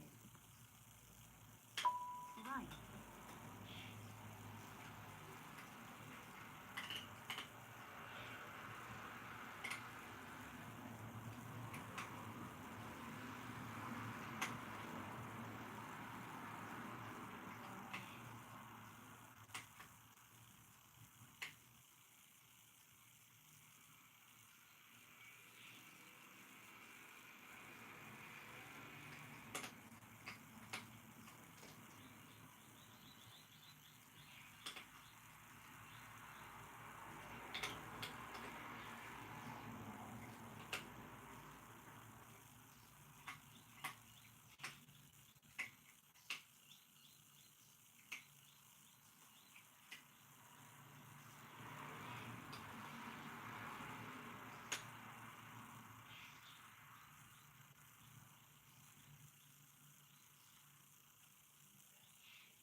Wongston.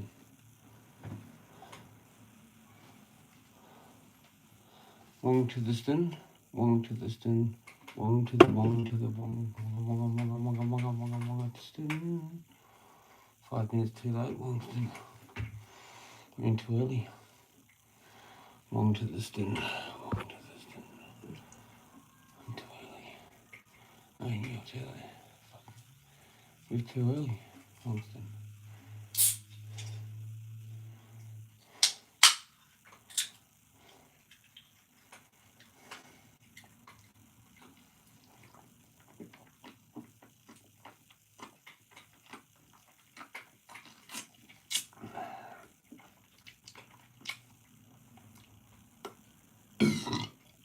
Wong to the stin, wong to the stin, to the stin.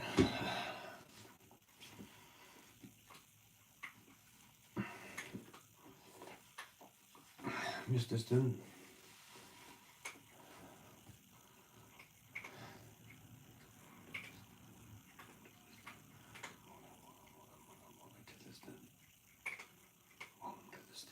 My heel's fucking fucked. My heel's fucking fucked. My heel fucking fucked.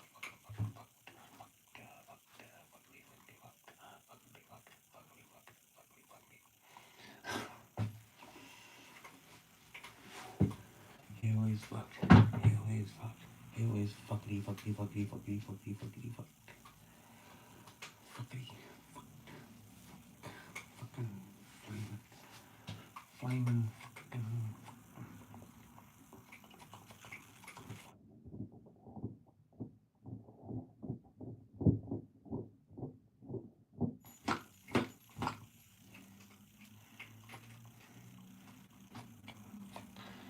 R18 this bitch.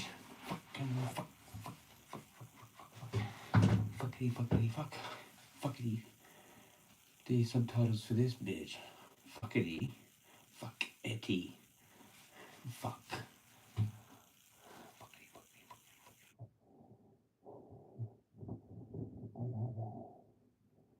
Oh, beach talk that bitch. YouTube bitch.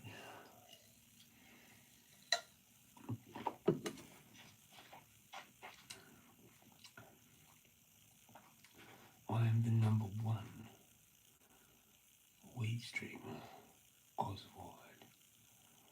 That's right. That's mine. I'm taking this spot under that. Dead? I don't know. I think it escaped the flaming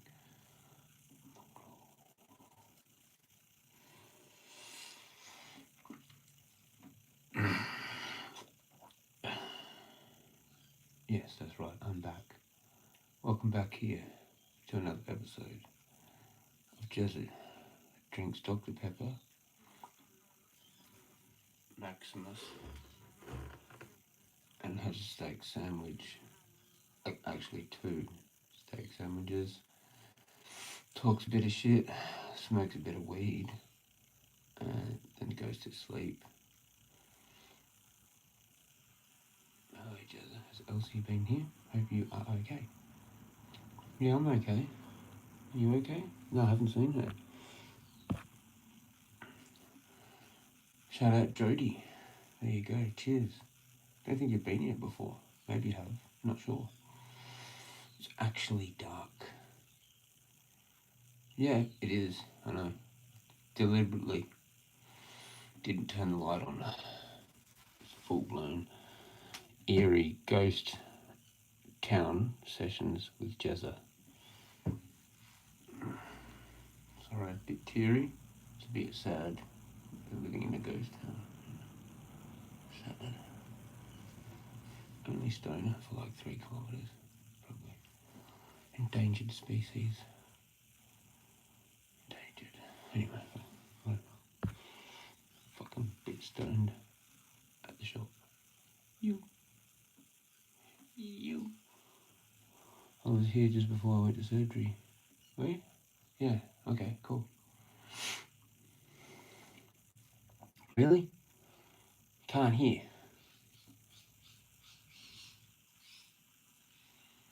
I don't know then.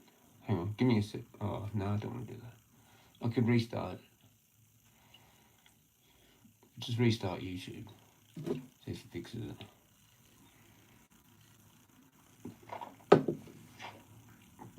Oh, that's awesome. Don't know where Elsie is. No, sorry, haven't seen her. Why? What's up?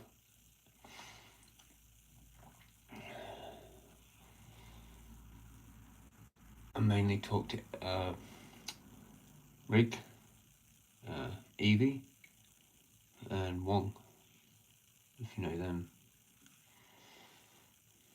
Just looking for a, yeah, well, I don't know. Yeah, I think she did a live. Whenever I've seen that one, before I just did one of mine the other day. Could have been yesterday, or the day before. Wasn't today. She'll probably be here later tonight. She usually drops in through there somewhere at like 10 or sometimes midnight. Or now. Or randomly, just random times actually. But sometimes they're later on. I think I'm off my face. I need to ask Elsie. There you go.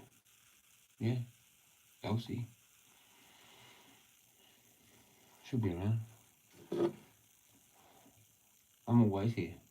So yeah, you need to talk about something.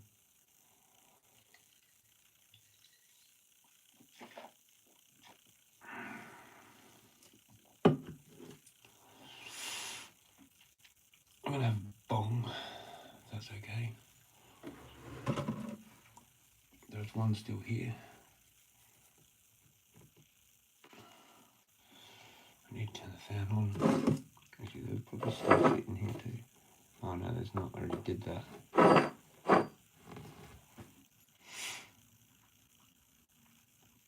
Cheers, Jody. Hope you're having a good time. Evening. Good evening. Fuck, it's weird. It's just weird living. I don't know how old you are, but like, fuck. I'm done. I'm over it. I'm so fucking like, what the fuck? It might be just for people that are older. I think it is, actually. I think it's only for like maybe, I can only imagine really, probably to be realistic, maybe 37 through to about, maybe a little bit older for guys. So like 49, give or take. Yeah, people in that age group, just fucked. Just fucked. I'm sorry, but I don't know how else to put it. I'm so confused because everything we learn, you know, as children, it's like, doesn't even make sense, really.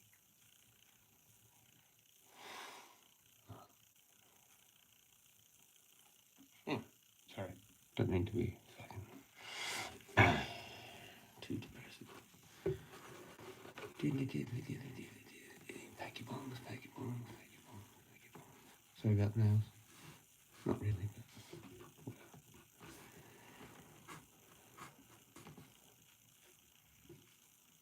Shout out to Dr. Pepper. Who was that dropped in? Now there's nobody. That other person leaving made Dirty leave too. Or you two just playing games with me.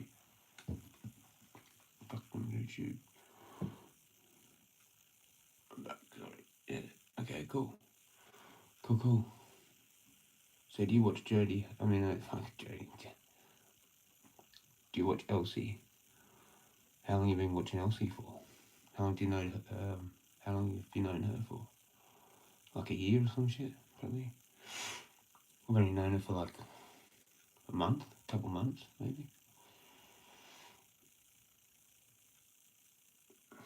You got my lighter, bro? You got a lighter, bro?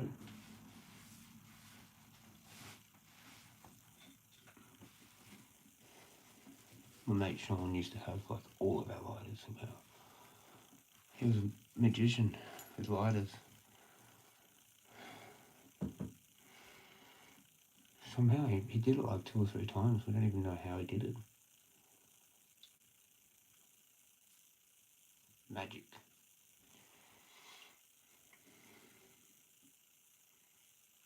It's like, that's the first person realizes, they're like, hang on a minute, where's my lighter? Okay. Sean, can I have my have you got my lighter? And he just pulls out like 5 lighters. You know, he's like, which one? Or the black one, or whatever. And everyone else is like, oh cool, there's my lighter. Oh, well, fucking, I've got the green one. There's the other dude. The other one's like, yeah, I think I had the blue one. Oh, there's 2. Oh. He takes the most one, the most full one.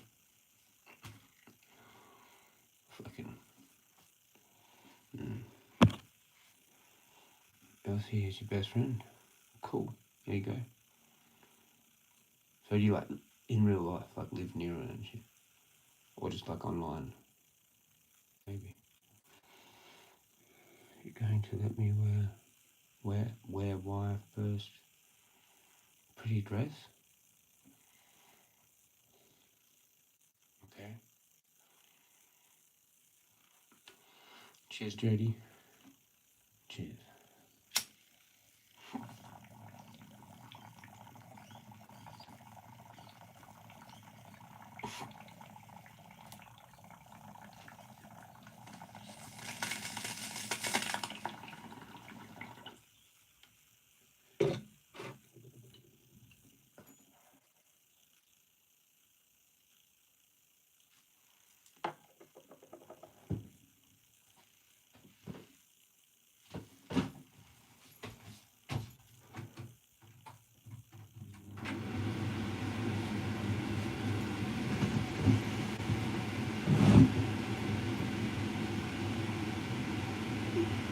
Cool.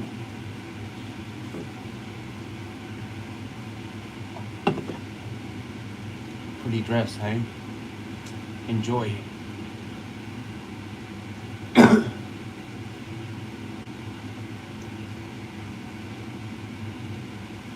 What's that for? What's it? So you can go out somewhere.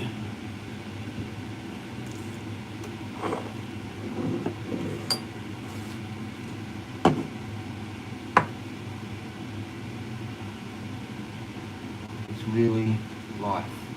So got the doctors to straighten my legs. Okay. Cool.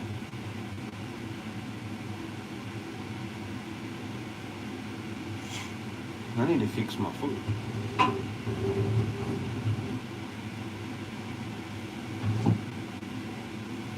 That'll help. It says you're a human pretzel. Okay.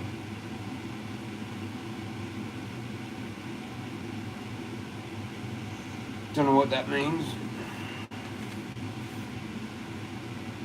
Human pretzel.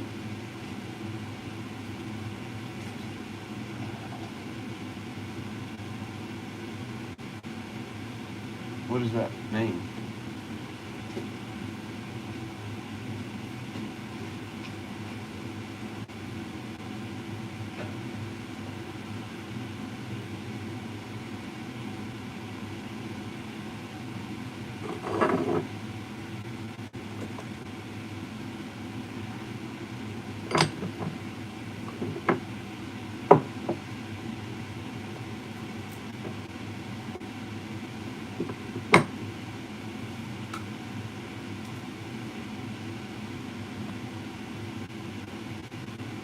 You never had a dress. I'm very broken. My body is broken.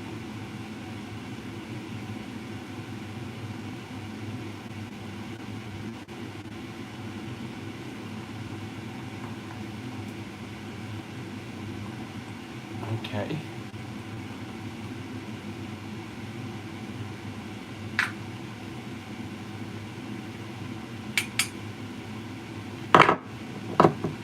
Sorry about that.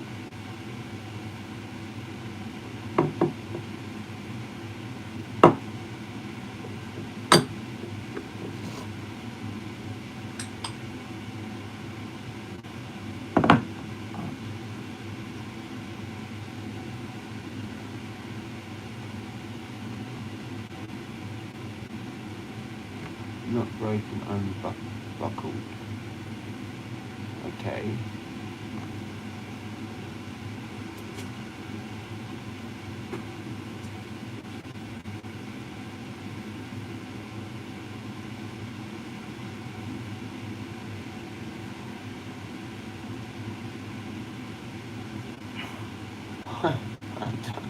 I don't know what to say.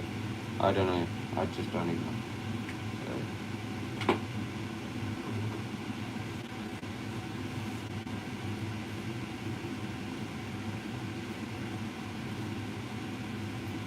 I'm pretty sure I'm buckled all over. It's a miracle how I do what I do.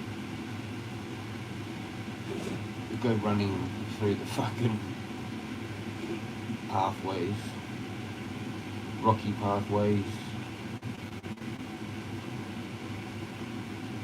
I can hurt myself.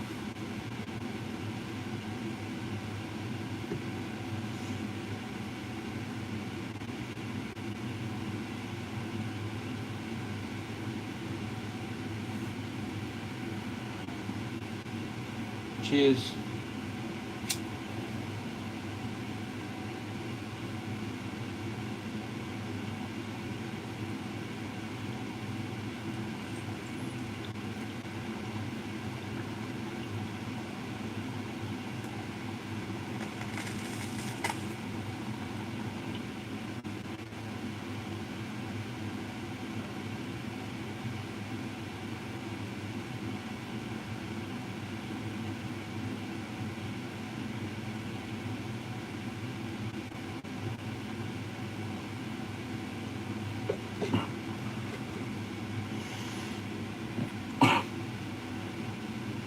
Jezza, there she is.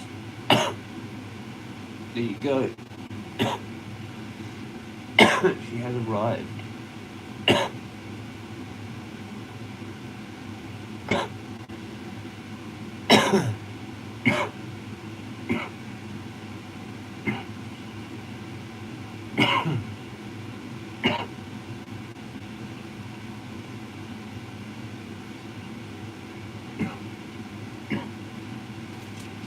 Oh, that's right, I've got the steak to eat over there somewhere.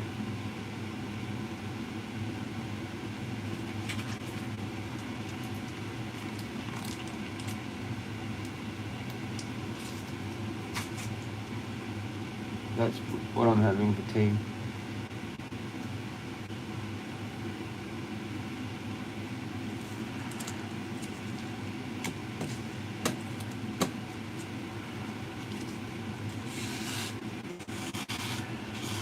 Hope you're doing well, Elsie. Sorry, I'm stoned. I'm fucking just over it, tired. I don't know.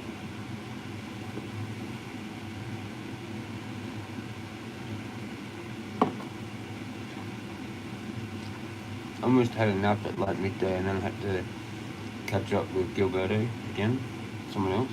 Like I seen the support guy and then I just came back and I was lazy. I was just like, fuck it. And then I went and saw him for a while. I came back and I started this.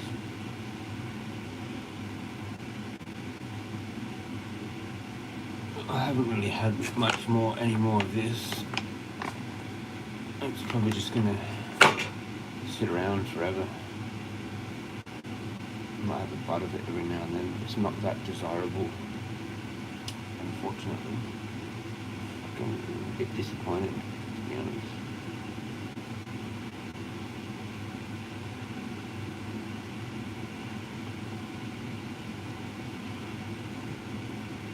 Yeah, that CBD one. Yeah, it is. Yeah, bit leafy and shit. Oh, were you saying that to me? No, I don't think it is. It bad? You guys are talking. Like you guys are talking. This is. Oh, hang on. What? Was that about the electrocution thing?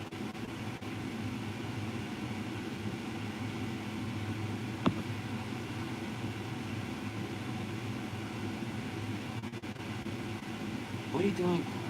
I don't know what you guys are talking about. Please call the nurse. For what?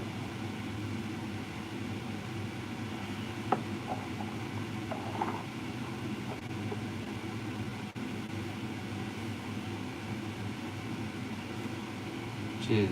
That's my sugar fix for the day. It's my medicine.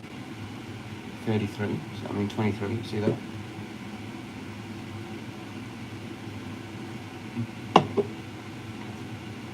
It's magical.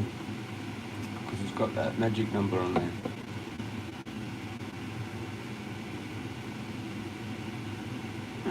Pack them up, pack them up, pack them up, pack them up, pack them up, pack them up, pack them up, pack them up, pack them up, pack them up, pack them up. Pack them up, pack them up, pack them up, pack them up, pack them up.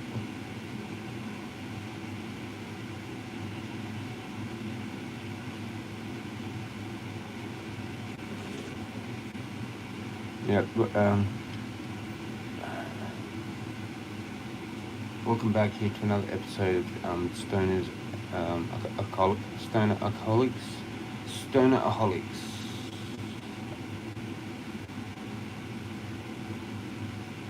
Welcome back here to another episode of Stoner Aholics, not anonymous.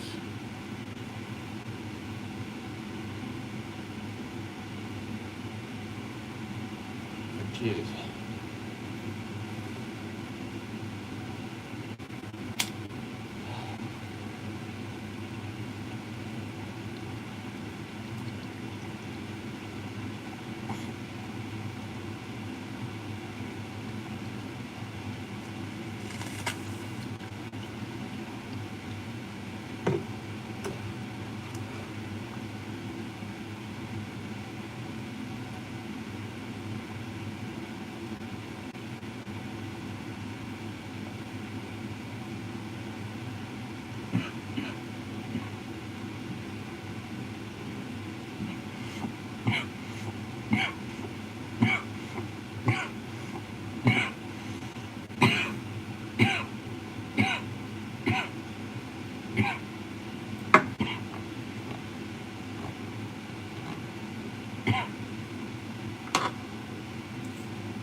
Sorry, I'm not ready.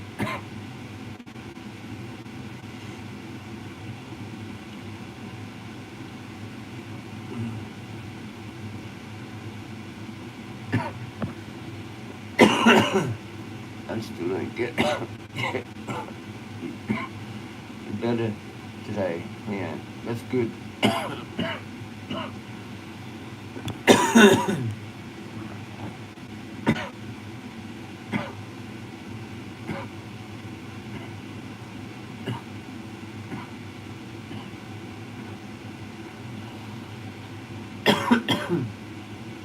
Oh, good. Oh.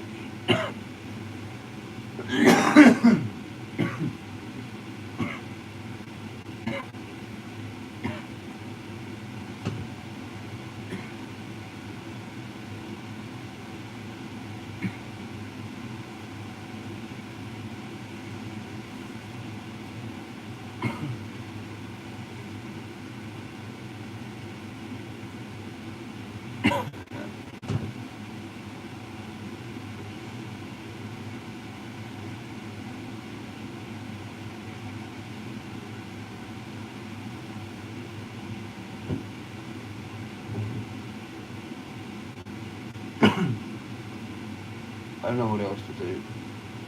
I'm just chilling.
We're gonna cook the meat soon.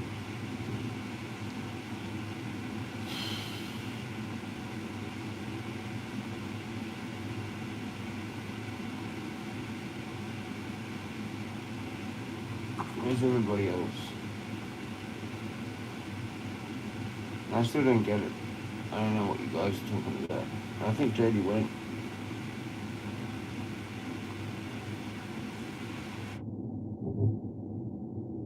8 o'clock, eat dinner. Nothing more. Medication time. Smoothie. Gone. A Guinness for a gear changer. Rip. Something else. Old boy or something. Hooks the ground. 30 minutes.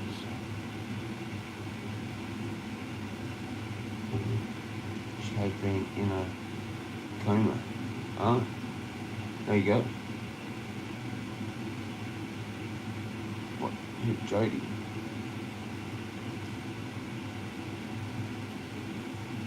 That's hectic.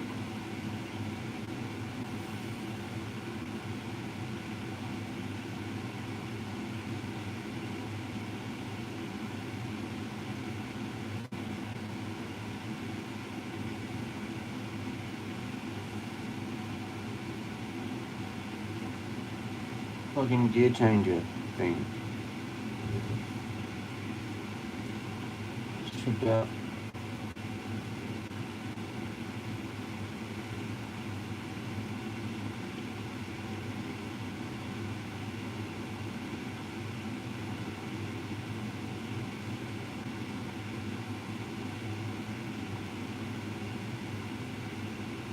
Had to break 2 hips and legs in 3 places. What?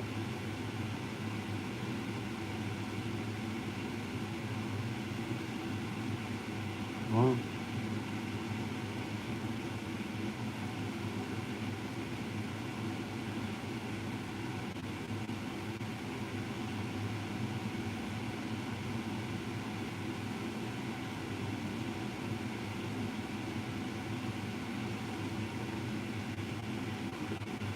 Cheers.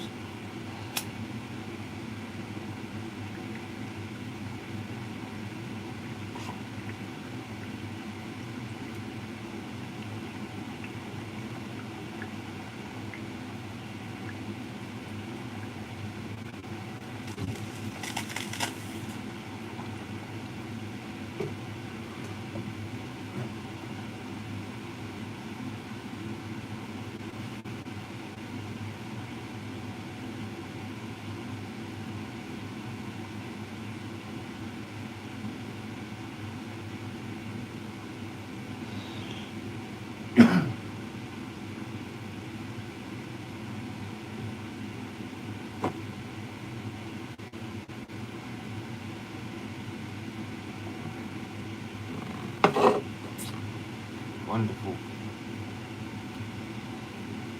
Medication time.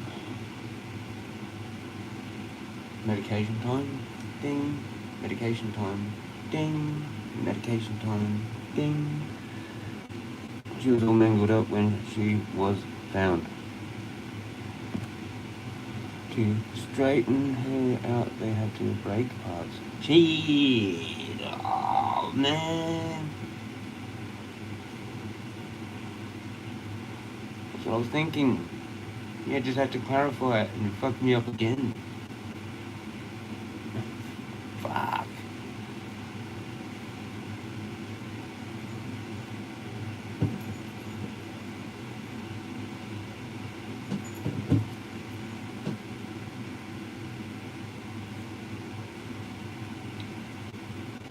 Enough. You're blowing my buzz. Oh, I already blow my own buzz enough.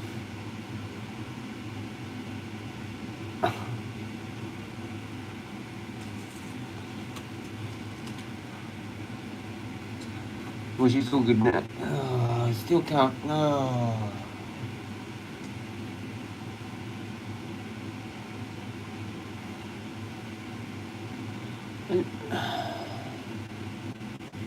I'm not reading that out. That's fucked. I feel sick now. You're gonna make me throw up my Dr. Pepper. This is projectile vomit Dr. Pepper on the fucking iPad. Fuck my life.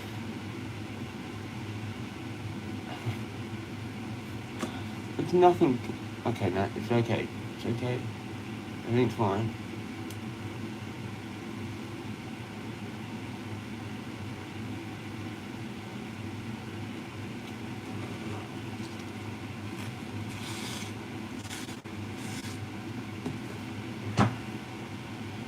Can we just move to happy thoughts?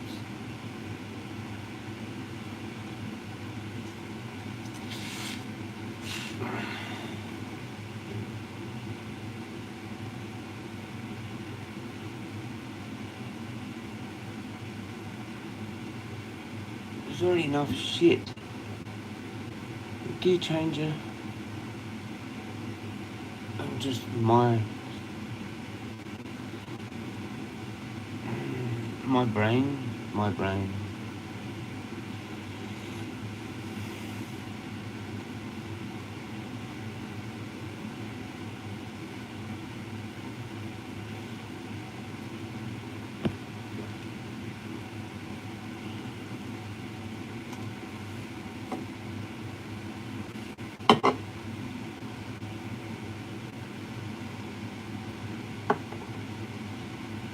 Happy thoughts.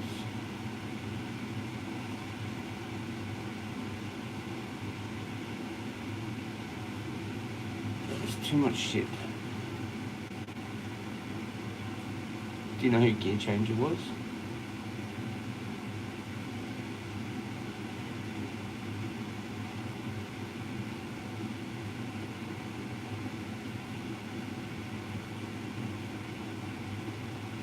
Elsie?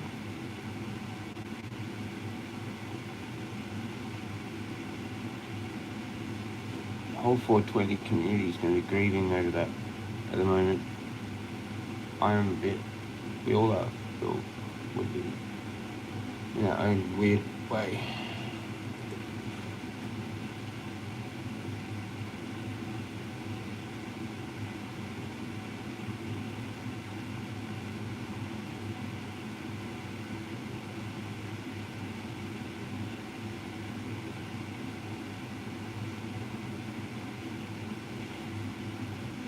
Do you know who Gear Changer was? Elsie?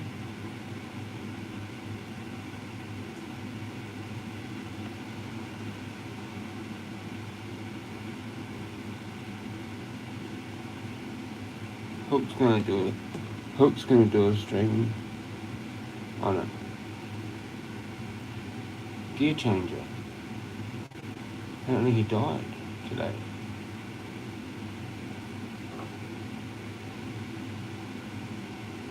Search Gear Changer on YouTube. Like an old dude, Aussie dude. Had a stroke or something and then got worse or some shit.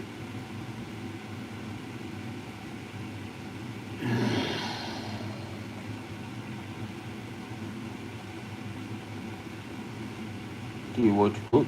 Hook's gonna do a thing on it. Now. Soon, pretty much. Now, pretty much.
cheers. Cheers to Gear Changer and fucking anyone who knew him. Actually, more so to the people that knew him, because I didn't really know him. So cheers to the people that did and all that. Again, so cheers to the whole Gear Changer situation.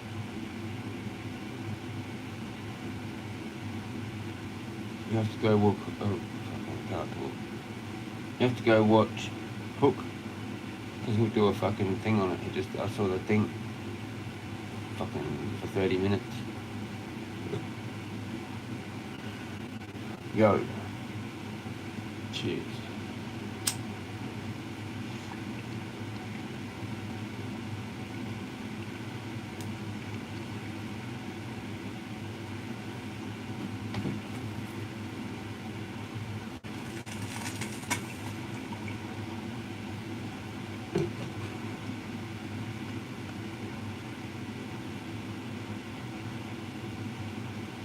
Now, hang on. It was 11 minutes ago. About half an hour. So like 29, fucking like 19 minutes. 18 minutes.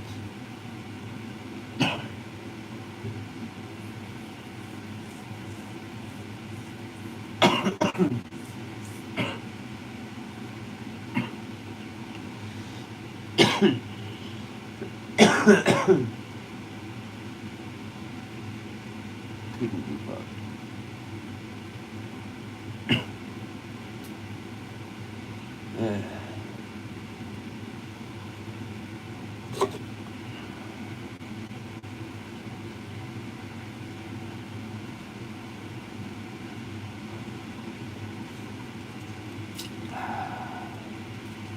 That is the end of that.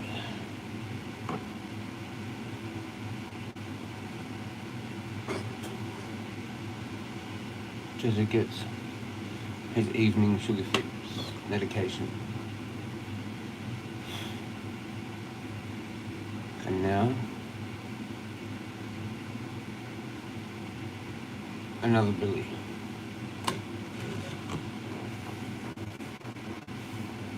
And then I'll put the food, put my steak. Did you see that, what I showed before? I had the light on. Did I? Maybe I didn't. Maybe I never turned the light on. I just showed it without the light on. Who's the person? The other person. You never know. Shout out you. You legend. Or legendette. Can't see shit. You have to change the brightness. Here, I'll help. I'll change the brightness for you. And that's how you change it back. See that? See how I did that?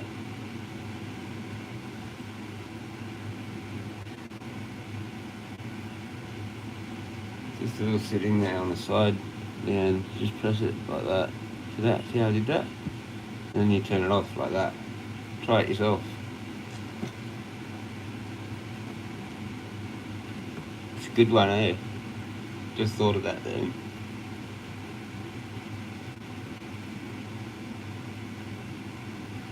Can't you see it? It's all right there, look. Yeah?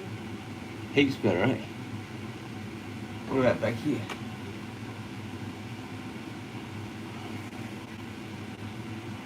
Ned Kelly goes to Nike. Just shoot him.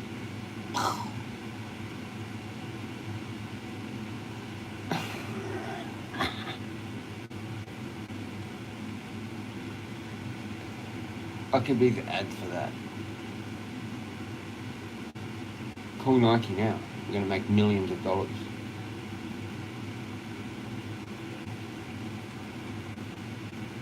Nike, Nike, Nike, Nike, Nike, Nike, Nike, Nike, Nike, Nike, Nike.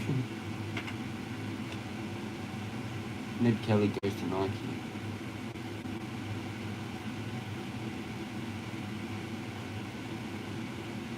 Gotta get the cheek twitch going too.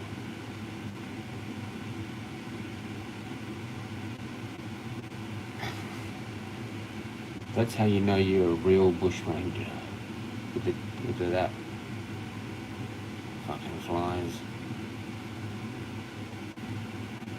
That's a nice peak over there.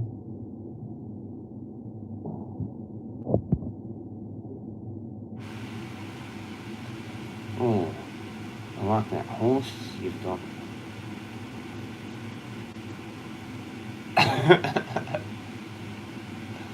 I'm in the wrong century, I swear. I was supposed to be a bushranger like 200 years ago. Fuck. Where's that time travelling phone box thingamajiggy? I knew I'll fucking put it around here somewhere. I'm gonna stumble across it at any moment.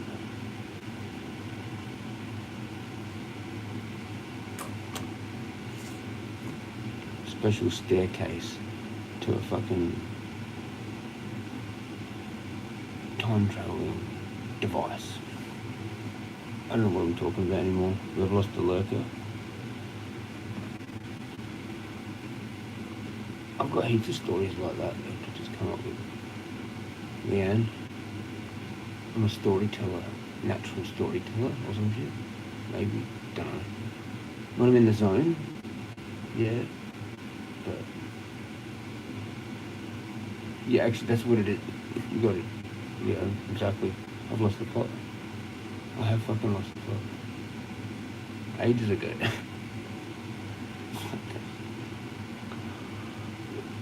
See, can you see that setting? It's like right there.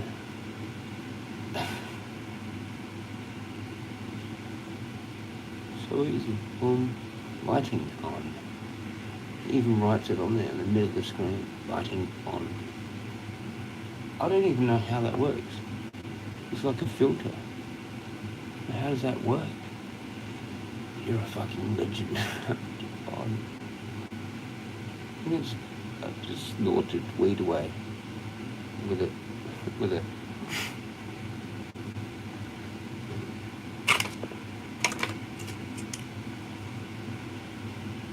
Can't see shit. I like it though. It's dark and it's like better.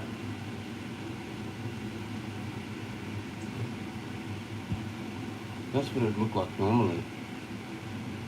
Anyway, cheers.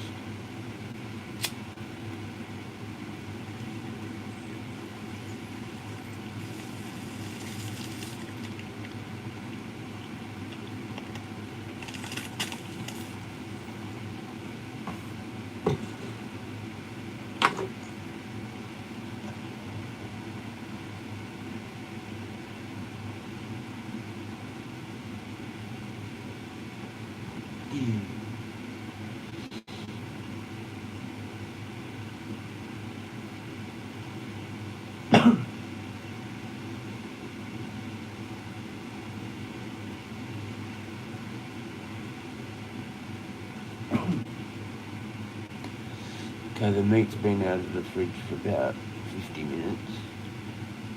So I probably should cook it.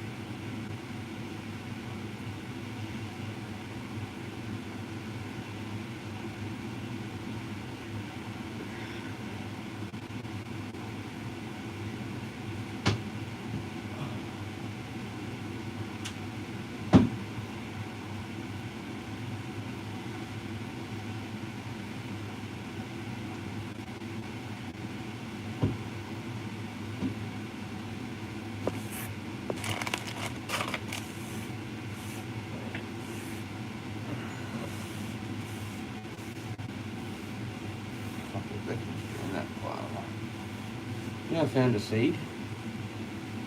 I think it's a CBD seed too.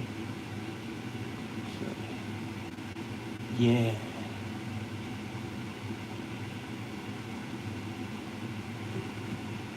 Got a bunch of seeds. I got some packets of seeds and shit. People know. It's weird that I don't hear from people and shit. Certain people. It's weird.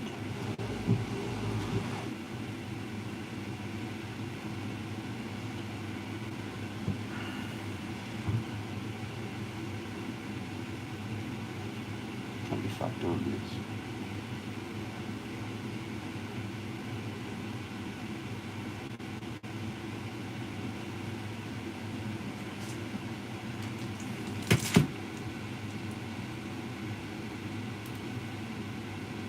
That's my tea.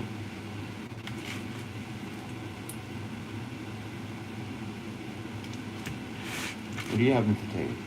Where the fuck's Rick and Wong? Fucking.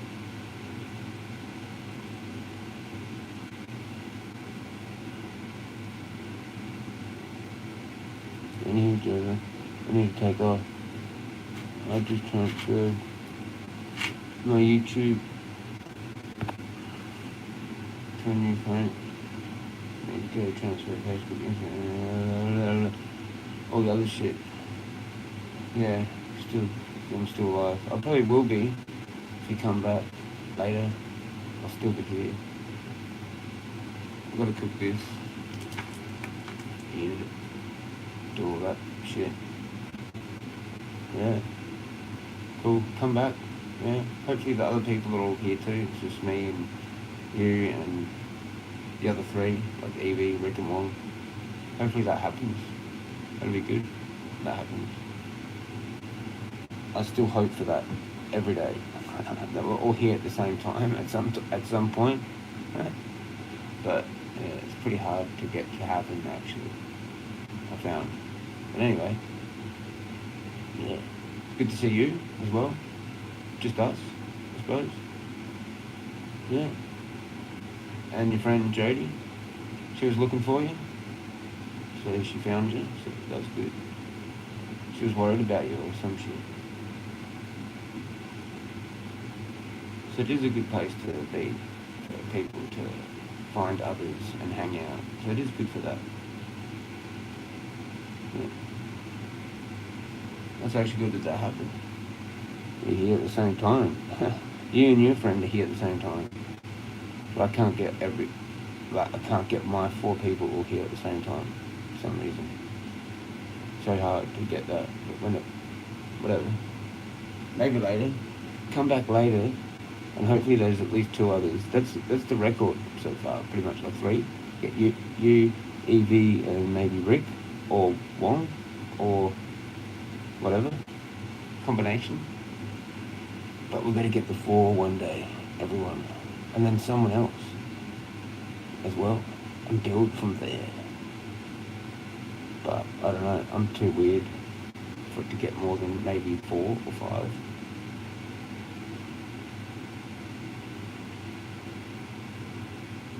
You know what I mean? But we've seen 10 before, which is spun the fuck out, and then it went to 5, and then later on it went to 10 again, and then it went to 5 again. Fuck. Never to be forgotten ever. The record of 10.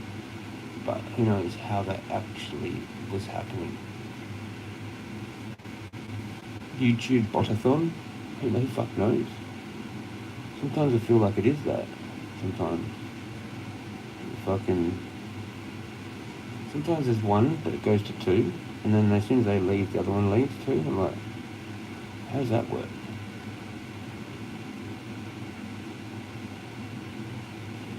It's like some people come with a bot or something. It's fucking weird as fuck. YouTube's fucking weird when you're streaming. Once you just start streaming instead of just being a watcher, when you change from a watcher to full-time streaming,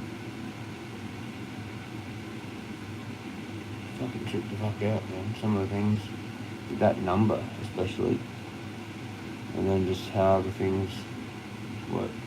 You can play a bunch of songs and not get nothing, and then you can keep playing songs like the radio, and then a thing on the bottom of the warning comes up.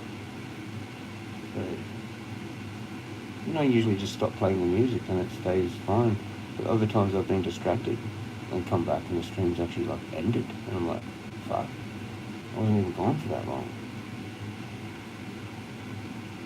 And I've had streams just abruptly ended for no fucking reason. Like even the other day, one just ended.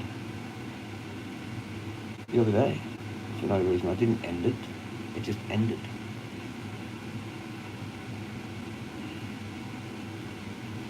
Didn't get the spinny wheel, didn't get the nothing. Spun the fuck out.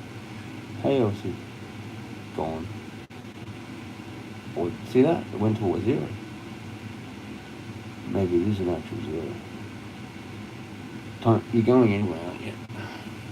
You're coming back later. Yep. Oh gee.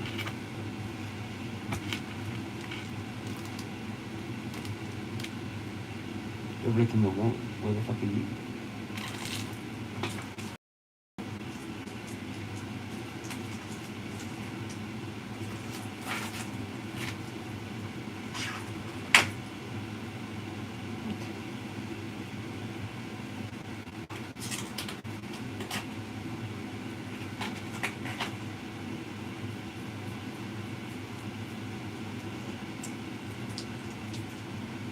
Steak sandwiches.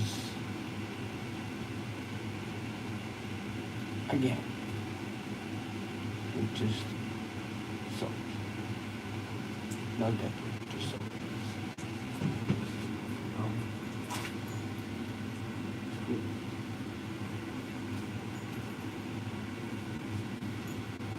Fucking crumpled up boxes. Like.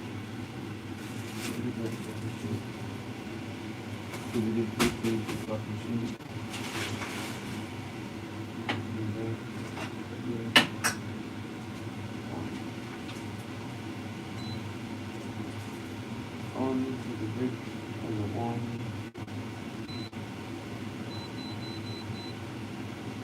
Not to be seen or heard of. In the great idiots. That's the YouTube spreads. Actually, it's always been working in the see what you're on about.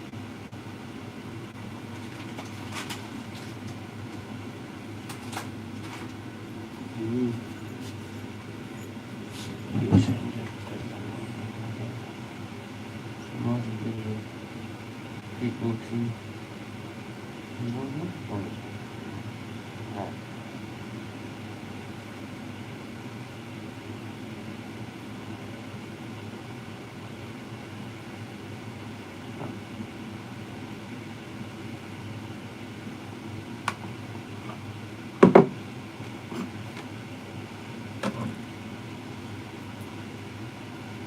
shout out to Evie. I see the Rick and the Long.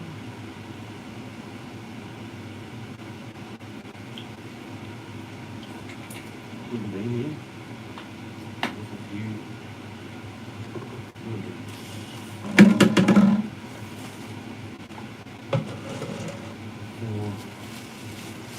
Fantastic Four. The Great Four.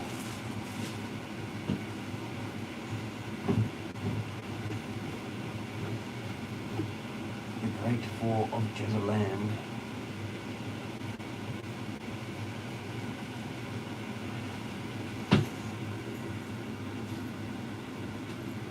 Not good.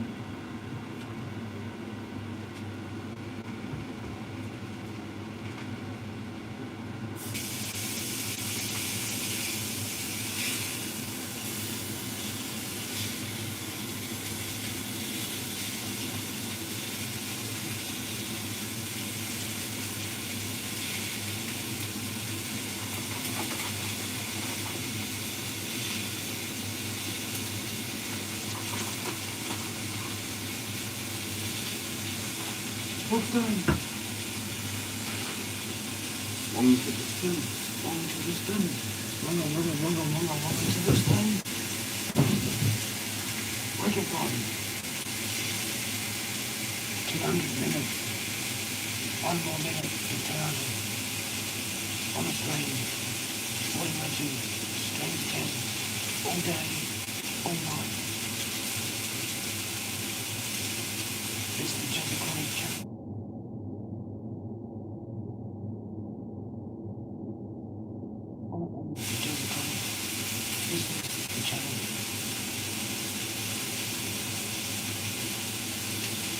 G'day, how yous doing? If you haven't heard the word, the big guy is gone, or the little guy's got him. If you chilling, hanging with us, and you know the guy. Just double check to see that sound is on, which is pretty good to me. I actually don't usually drink Guinness. I can't really drink it because I'm a bit of a soft drinker, but I'm going to have one anyway. I'm going to give it a go. It's been quite a while. Had a couple of bombs. The gear change earlier. Just got back from the bottle shop, run for a drink. Cheers, mate. You're welcome to join. Anyone's welcome to join, by the way. I'm going to put the link here right there to join. Cheers, how you doing, Nitro, mate? Good to see you, sir. I'm going to have one. I didn't get a 6-pack because I want to have a couple on New Year's, so I don't want to drink too much. Yeah. No worries, brother. Please don't tell me gear changes. Yeah, that's it.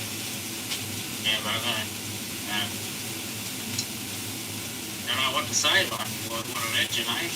What an absolute legend.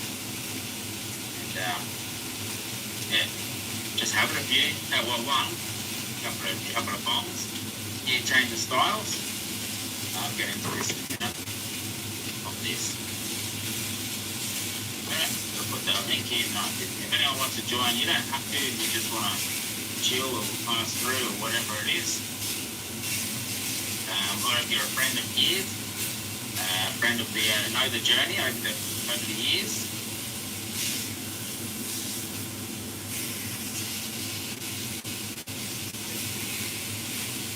Yeah, just one for him.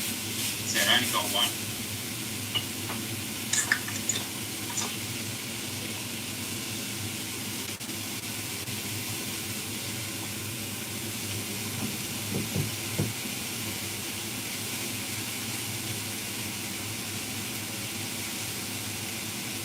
You would have loved it.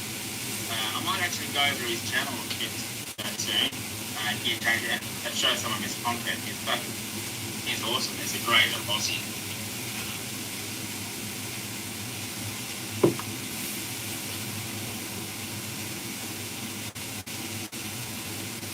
And show some of his content. Maybe. Okay. Share. So he's, those who don't know will get to know him, I suppose. Know the guy I'm talking about. Cheers, Dan. What day was it? What happened? I think it was Sunday or Saturday. Saturday afternoon, evening. I'm not exactly sure. Nitro? Not too sure at all.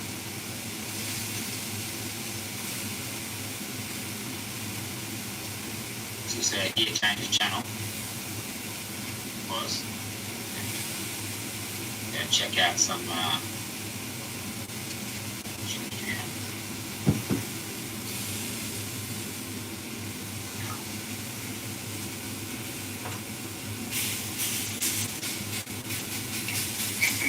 exactly. The text message was sent there, message on my phone, and Mikey saw him put your name in my phone. Can't be fine, because I ain't got it anymore. I lost all my contacts.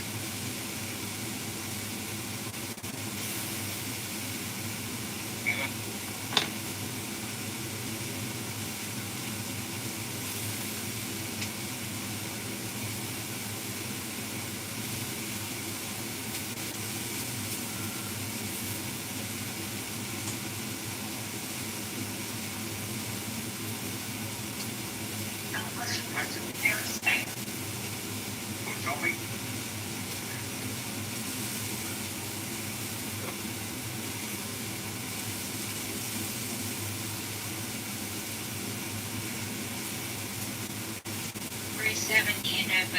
Thank you.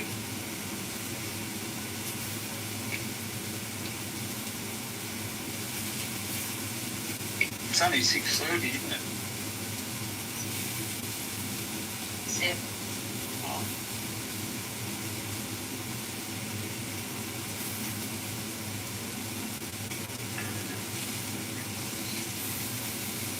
To go from your place down to Rocky cost me, it's going to cost me about close on $200 for 600 not bad. Yeah, it's out of the Caribbean and the fact we had a good head machine today for an hour or so. That's good.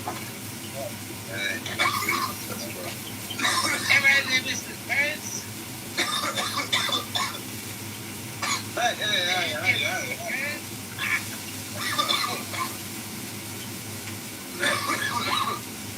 Oh, that's all cold.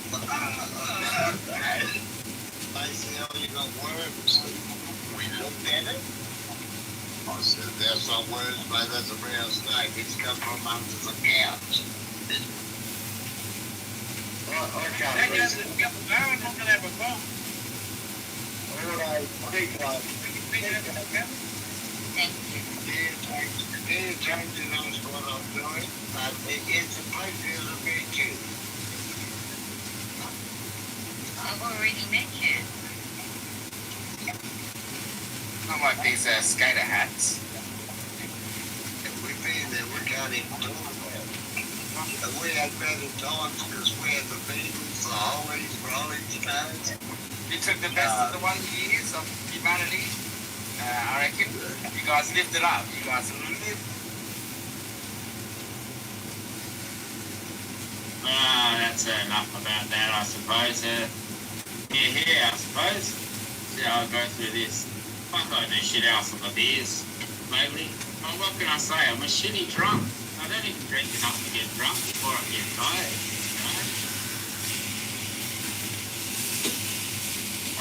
This ain't too bad.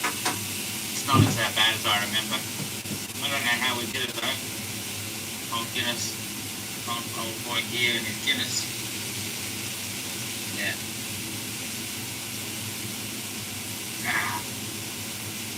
I don't know. I just stop liking beer. I mean drinking. When I like drinking, I do. I really like a beer. I like cold beer. But just every time I drink like more than 3, I didn't feel good.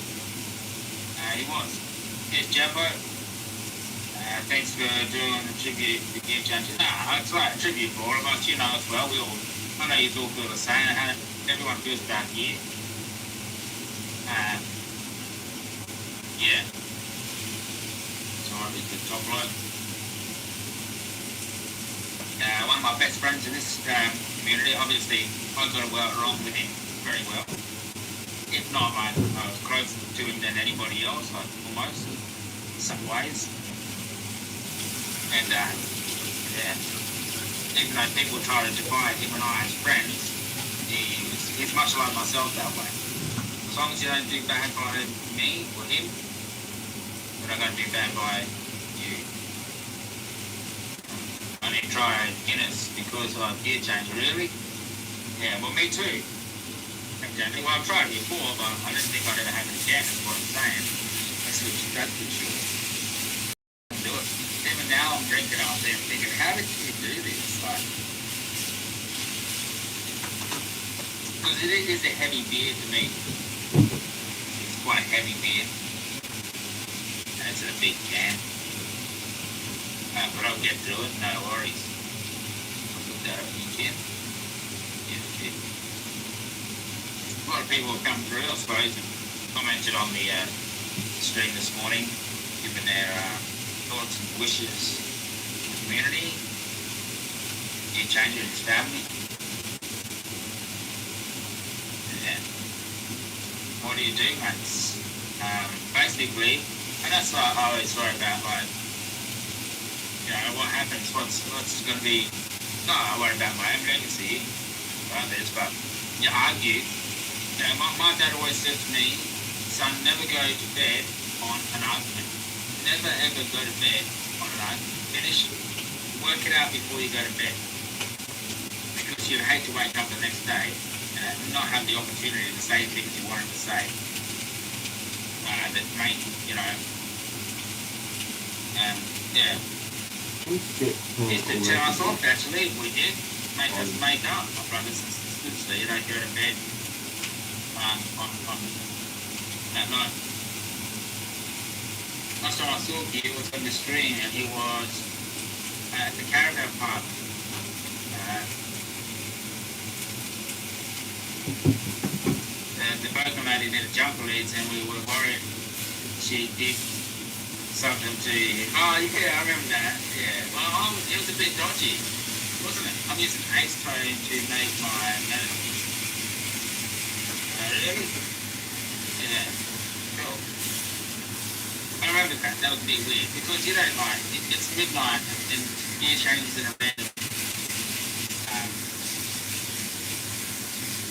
1 o'clock, random place in Queensland, random car park, and strangers are coming up asking for a jumper lead. It's like, no, I don't want to tell gear change. I did.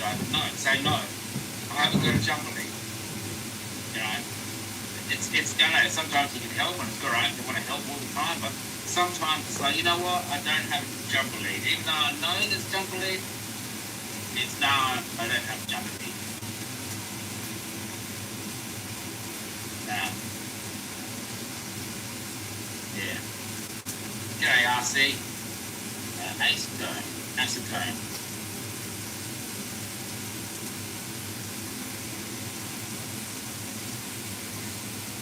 What do you know, that guy?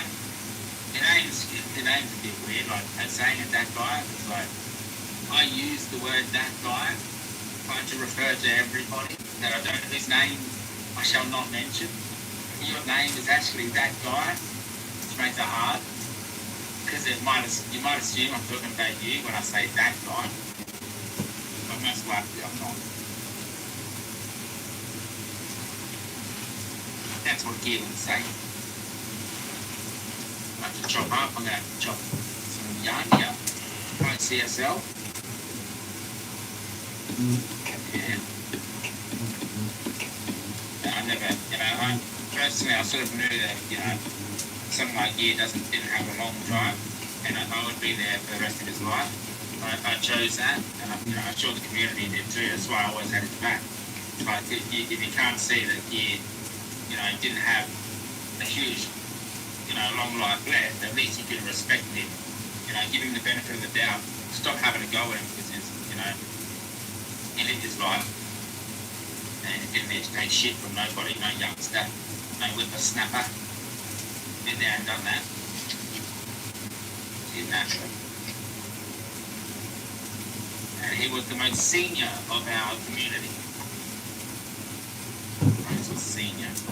I mean, in Cannabis Lifestyle, you know, as far as in Cannabis Lifestyle, he was like the Ted Bullpig. He was the Ted Bullpig of the Australian cannabis community.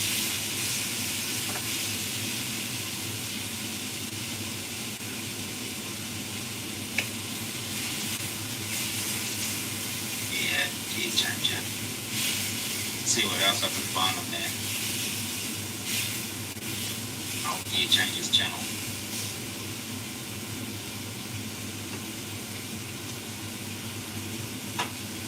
Remove most of his content, didn't he?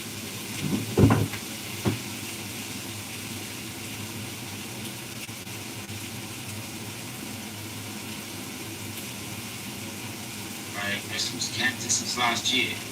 Christmas time.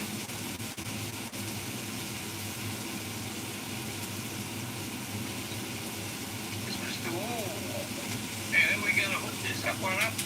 Hooky, sorry I'm late, but alright, good to see you, Juan. Good to see you.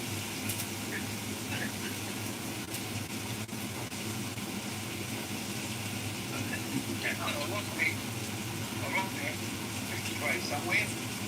I have the grade. I haven't even got a fucking button mulled up yet.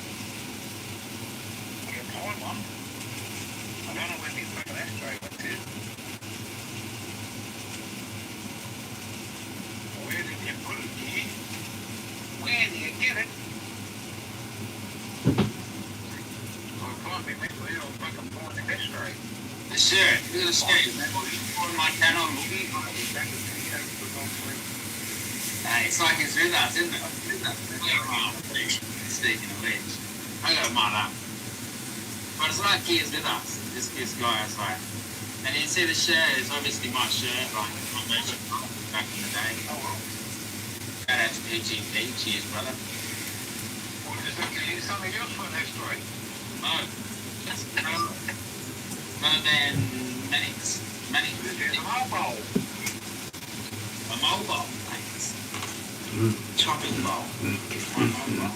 Put it up right there. A mobile. Alright, let's get back to the show. Here we go.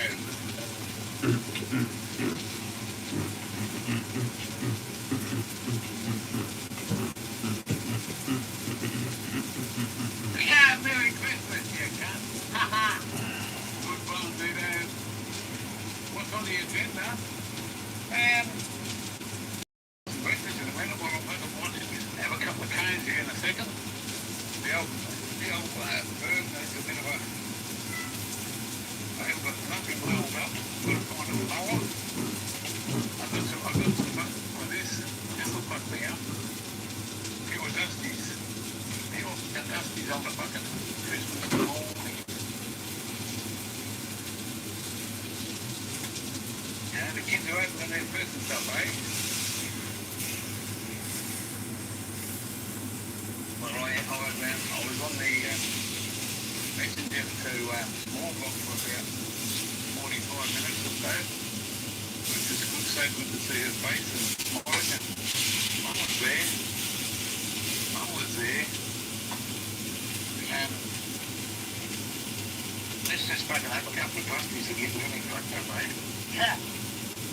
Let's just have a couple of dusties. I'll just have a couple of straight up dusties. If this guy was not a legend, man, what an amazing guy. I made it fucking 20 past 4 this morning. 20 past 4, and I was at this door. Exactly 20 past 4. I got some lemon and lime. Oiled a fucking cranky caribbean.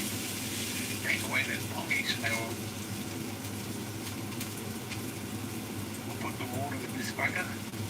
I don't know how. Oh, there's a tent outside. This was a year ago, guys. Rest in peace, yeah, cheers, Ross. This was a year ago. I remember this Christmas morning.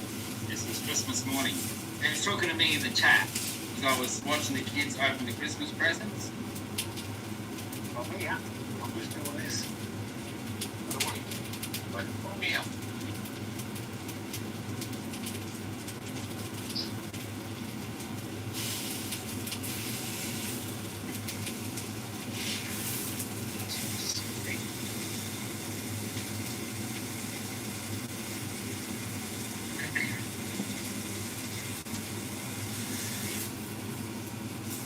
Cheers, mate. Ross Mobile. Gear changer, eh? Good old. I'm glad I found this video. It's too much water. That'll do it. Right. Nice put it on now.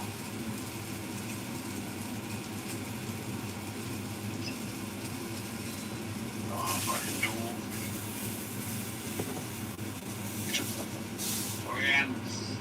I went swimming in the fucking surf yesterday. For about 2 hours down at a place called Coolangatta.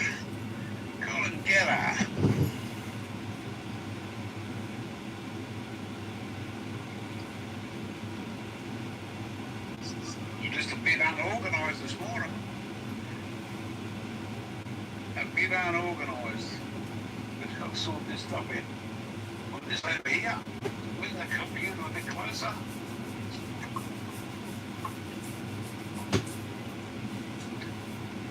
Get it all ready. Just a second. That down there. Got the air conditioner on too in a minute. Just for a minute to cool the fucking place down. Where do I put that can? Cheers. Hey. Alright, go put that motherfucker. Cheers, gear changer. Reminds me of me when I get old. Yeah, I hope I'm like that bloke when I get older. Do I do?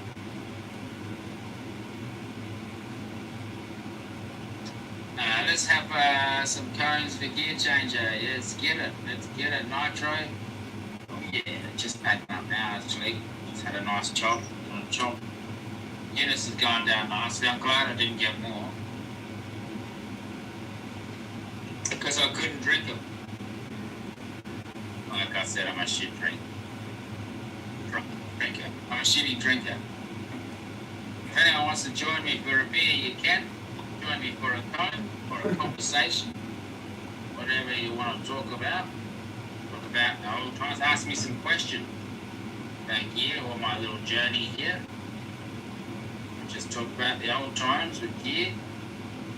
Because he was part of the community, like, you know, talk about a dying community. I've actually seen three people that I've smoked weed with in the last few years die.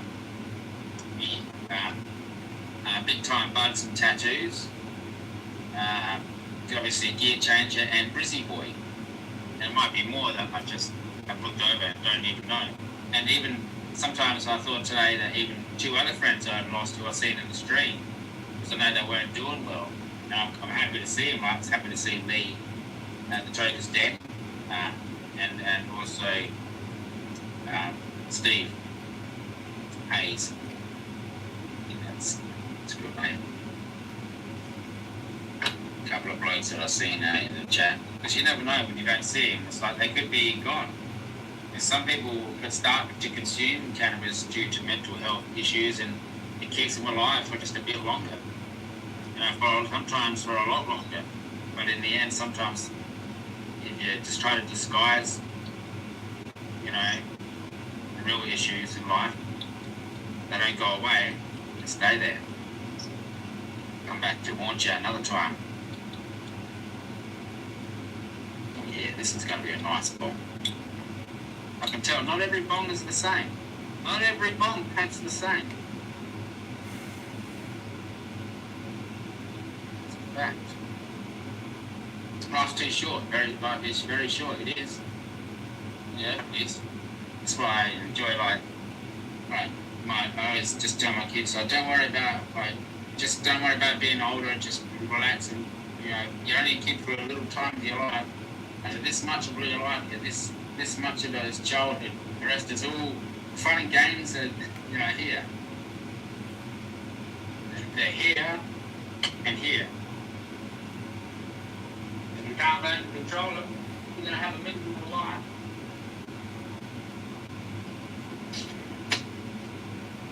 Keep it up. That's why I want to be there for my children as well, because of that. So this much, which means even if it's like, say, my childhood's this much, right, on a spectrum. If I add in my child's life as well on top of that, it's still only this much of my life.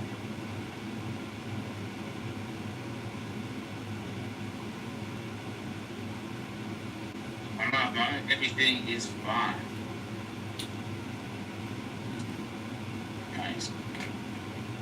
Right, don't mind if I do. I'd like to clean my comb piece, so I think I did pack it up, but I'm gonna unpack it now. I'm gonna clean my comb piece. Do you know I like a clean comb piece? I think it would be quite rude to hit this one on a dirty bowl.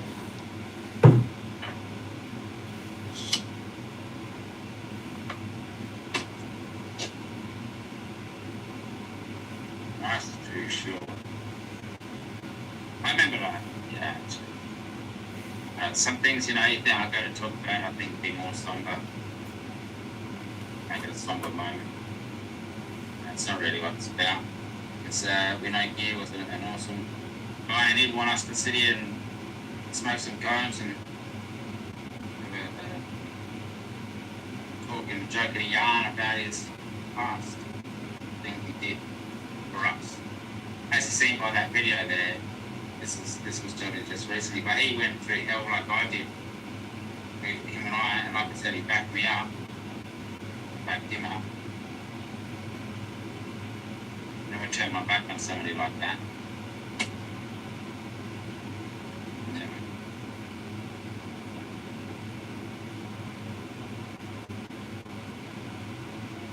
Some people did do his part as well. Very take time.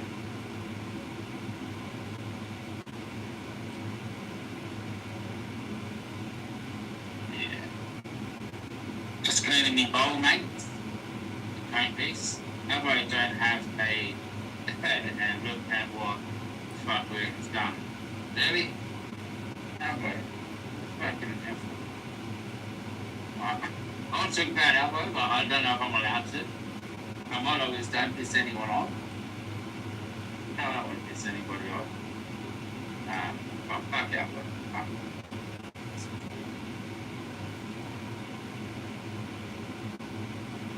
Fuck Albanese.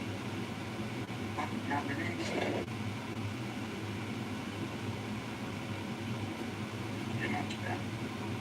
I don't care much about any of the politics, just about weird politics, changing the law and getting the wheel turning for our economy. One, so much like there's so much brain work that we could set up. I feel like setting up brain work, what we could do. I believe I have the connections to be able to set up brain work things. It's just getting the okay to go ahead. Certain powers that be, getting myself in the right position, getting the ball rolling to open up an entire industry, not just, industry, manufacturing in this country. Cannabis manufacturing, not just like business, but industry manufacturing. Cheers. Cheers to here. Cheers, sorry, bad news, brother. Morning, Chris. You had this morning as well. Rest in peace to my bro Gear. Appreciate you coming around all the time as well, asking about gear. Cheers, keep me fine. That's how I'm going for gear. He's got an export stout. Alright, you got the right one. It is it. That's what gear, bro. He loves his stouts. Cooper's one. Cooper's stout. Yeah, he does, yeah. Like it's a heavy drink. But I'm gonna get through it. That's for gear changer, rest in peace, buddy. Drop a little. In my tradition, we drop a drink on the dead one. And, I don't think fact somebody, we might have to do it, Darren. I'm a traditional man, Cheers. Cheers, brother. We might have to do it. To be a leader, though, Darren, it takes a new type of leader. We're going to have a new type of leader. The type of leader who isn't a corporate piece of shit, isn't part of this world domination. Actually, I don't even going to talk about it. I'm going to watch my mouth play. I get in trouble. We'll just talk about it. I saw your video last Christmas. Yeah. Yeah, that was fucking the memory. I don't know, you probably remember it, maybe. Yeah, I know. I remember that day exactly. Yeah. We had an election already this year. And that year we were waking up early in the morning. Like 5 o'clock, we are all looking for who is alive, Yeah. That was awesome. You can wake up any time and then be anytime doing something, maybe, or just something. Good evening, everybody in the chat. Pick up yourself. This is a tribute to Gear Changer, our legend from the Australian 420 community. We lost a legend today, and we wish a great sympathy to the parent, the family, the children, his wife. He have a son who live in Canberra, and he have a daughter, and he have an adopted daughter with his ex-girlfriend. He loved her again. He had a son when he was like 68 years old. He was in his late 60s. He had a son. We saw it on here. The day he found out he had a son, he was on here. So, I've got a son. What? He had a son and that. Crazy. When I told my wife, she was shocked. She said, what? Gear Changer? I said, yeah, Gear Changer, God, man. I swear. Everyone shocked. Shout out to Rossmobile, big up Rossmobile. You know their changer very well because we all chat with him all the time. Boat Train, big up, how you doing? Darren Kingston, big up, man. Chris, how you doing? Shout out to everybody in the house. Manik, Nitro Cookies. Jeffo, how you doing, man? Evie, how are you? Evening? Yeah, we lost a legend, Evie. Yeah, changer, man. That man was one of a kind. He's a real Australian one of a kind. Nice man. He was quite ill in the last year. In the last year, as we've seen in that image, he was fine. But after the last year, he lost. Just then he lost 2 toes. In the last 2 years, he lost 2 toes, amputated because of diabetes. And he copped a lot of shit in the weed community from bad people. Didn't work and tried to yeah. And he survived all that, and then obviously the stroke. And what he did for everyone in this community, like 10 of us, letting him 10 of us just party, gay crashes, and all party up in his caravan, come down to Nimbin, pick us all up from like 500 kilometres. Yeah, 500 kilometres he came. It's like 500 kilometres. I swear, that guy is a legend. And when we got back, it was 1 a.m. It was so exhausting, like we all fell out of the car. Like he just owned the road. He changed, he was owning the road, man. The road are one. Like there's dark corners because you're up in Queensland where the hills and the roads up near Lismore, they're all crazy. Can't find the roads just bend, but they also like just do all this as well. But he's just owning the road. Uphill, downhill, uphill, downhill. Actually felt safe with him. I don't really feel safe with a lot of people in the cars. I like to hold on to the side and really just like, because one time I had this car accident, not me, but somebody gave me a lift home from the pub. So it's like, and he was driving and he goes, watch this, and he tried to do like a burnout or something.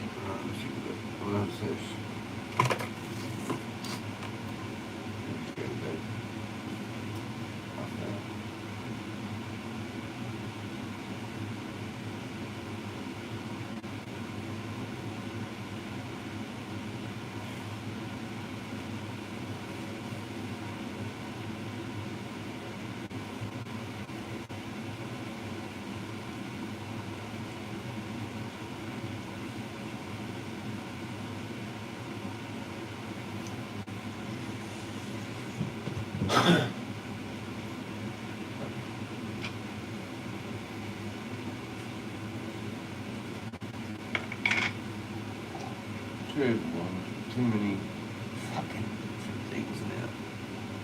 Not just now, but just all the time. Never ends. Never ends. For me, there's more shit that on.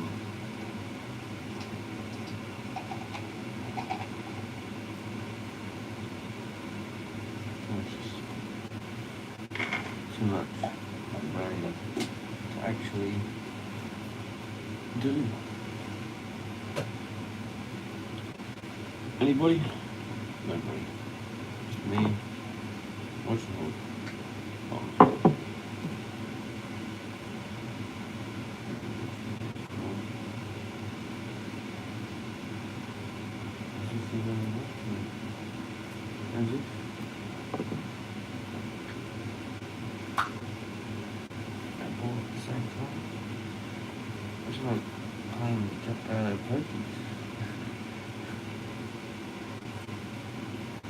Other people that I want to watch.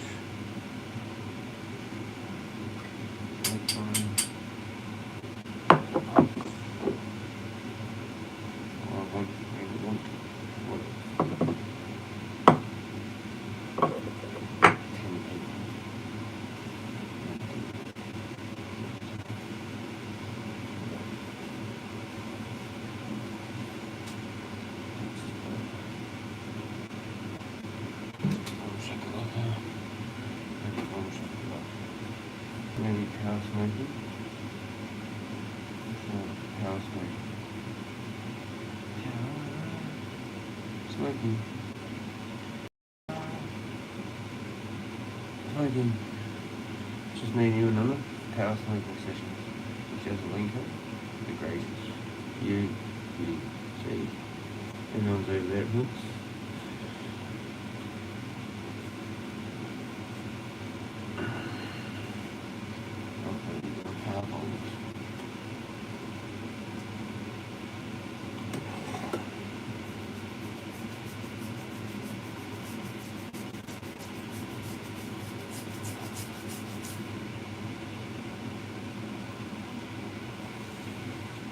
Fuck my life, fuck it, just fuck it.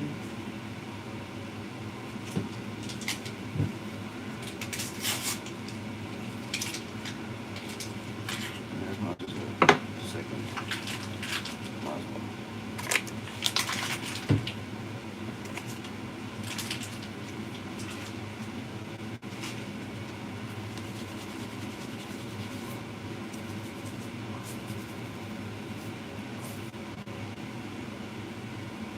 Shower time. Possibly. Had the cold shower, now I just need the hot shower. Which is good. Do anything. No running, no walking, just enough. Cheers. Cheers and none. You can have a cheers. As long as you've been good. You're a good girl. Good girl. Good girl.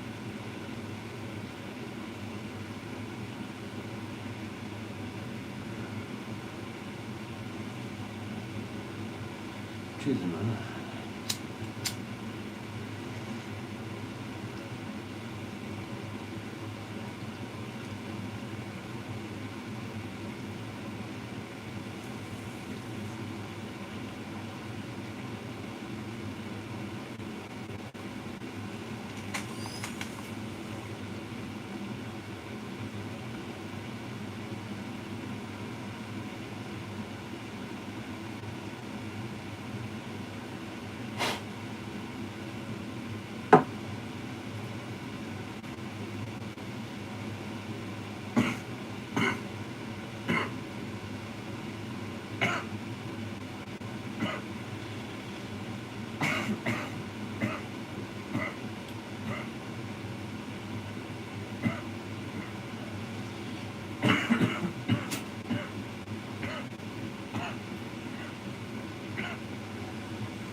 So much hairs in the fucking music.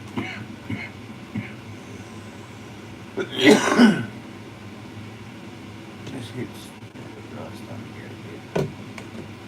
Anyway, maybe just because I've had too many or some shit.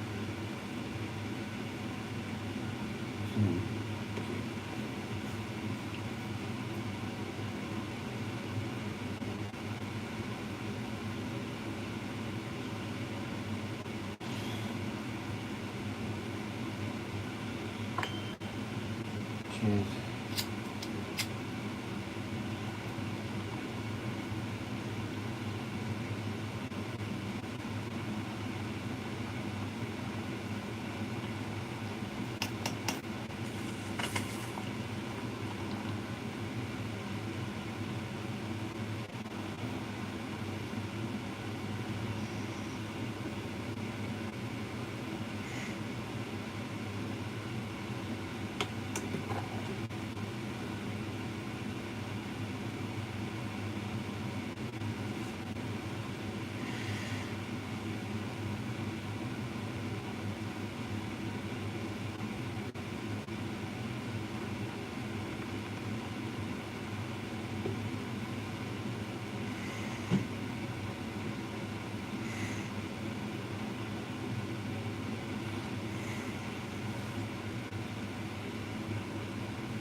Cheers.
Cheers.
I'm gonna have a shower.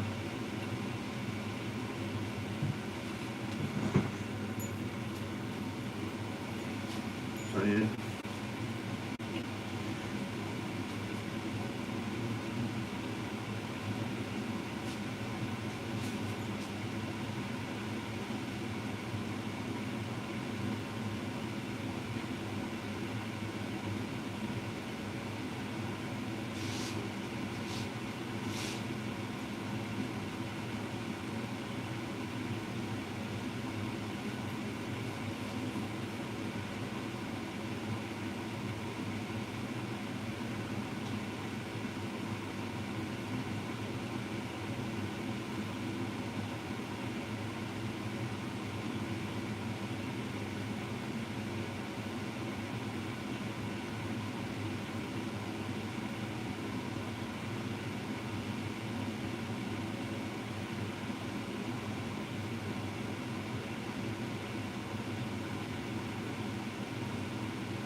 Yeah, come on, Nana. Hey, is it bedtime? It's early bedtime, hey? Early bedtime, Nana?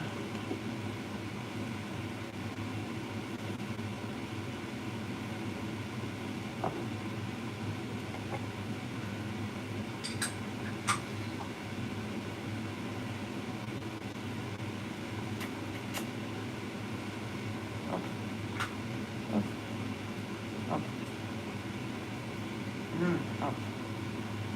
Here. Trevor.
I knew that was going to happen. I knew it was not somewhat. It's just something random luck on that.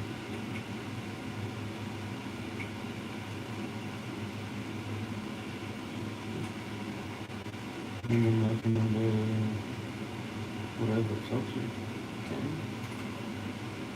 Okay.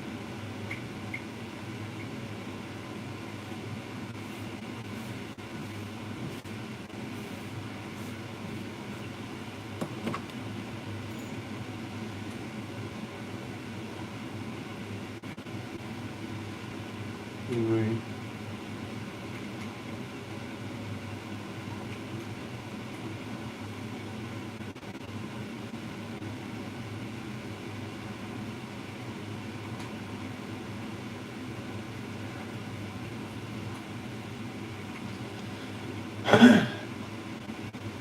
That was a wonderful hot shower that I just had. Cheers. To me.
Congeners live.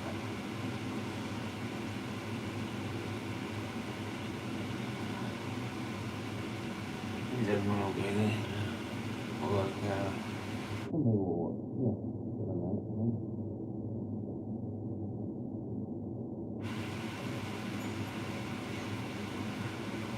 You'll stop watching them when I stop streaming. I'll get my torch. Here she is. Hey, what are you doing? What are you doing, you mama? You back here? Have your snacks. Have your dinner. Your snacks. You drink some water. Are you good? Are you good, mama? You good? Mama? You good, mama? You good, mama? Hmm?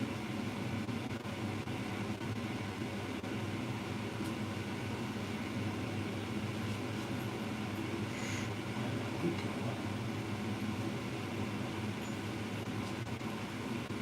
Good girl, mama. Good girl, mama. Good girl, mama. Good girl, mama. Good girl, mama.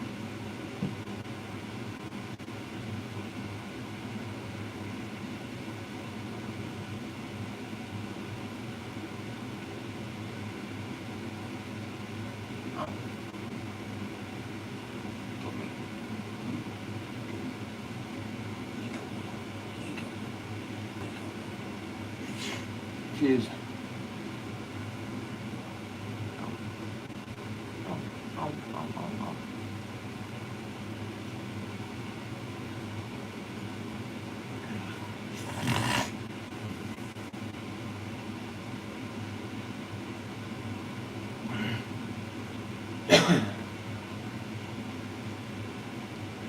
Cheers. So like 3 times cheers.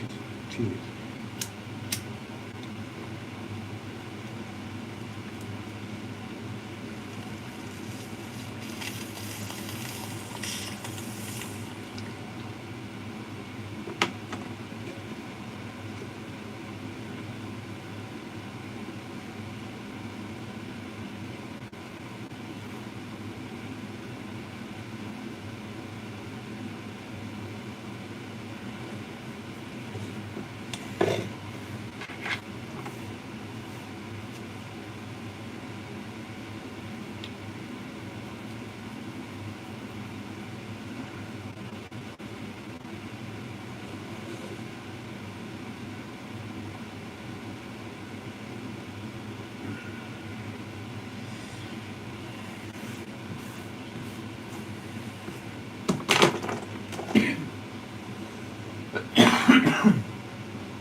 Last one.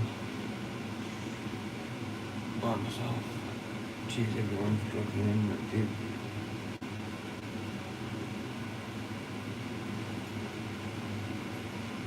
Sucks that I didn't get to see Rick. I'm on.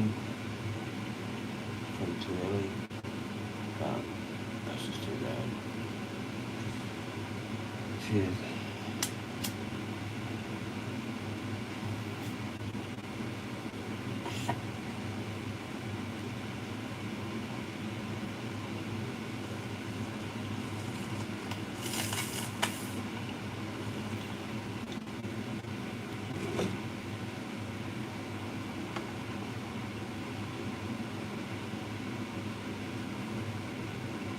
Cheers to gear changer. I'm going to migrate now. It's going to be a migration because that was my last bomb.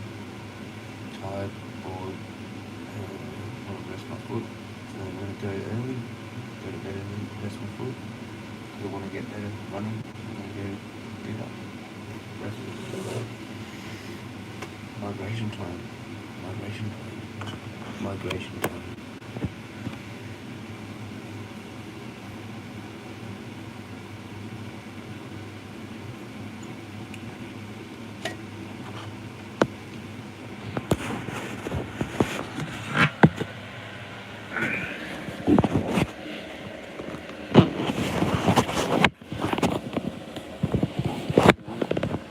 time. Bedtime? Bedtime.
sit there and there. You just come on.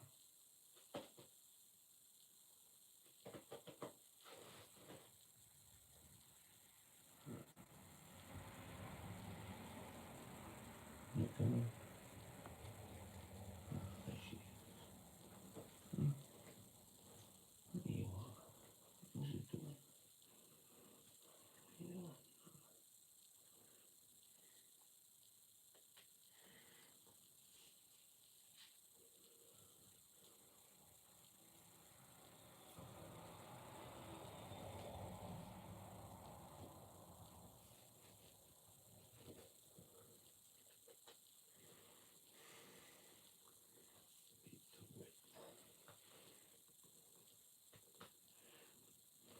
Bedtime. Time to go to sleep. Just there. Just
there. Anybody still awake? Yeah. My God.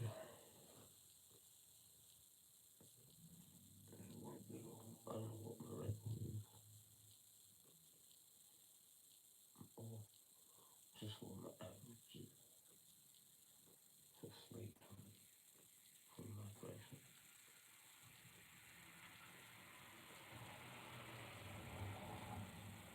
including time or nights maintaining multiple regulations.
Come on.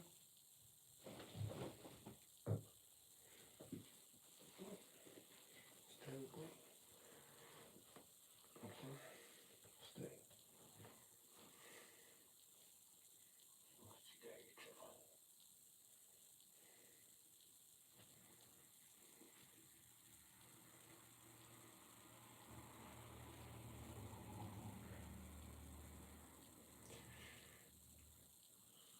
Stay, John.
Maybe.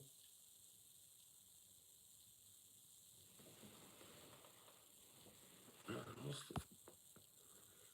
I missed it.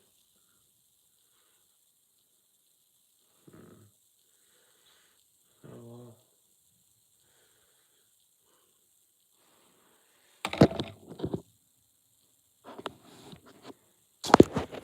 Charlie.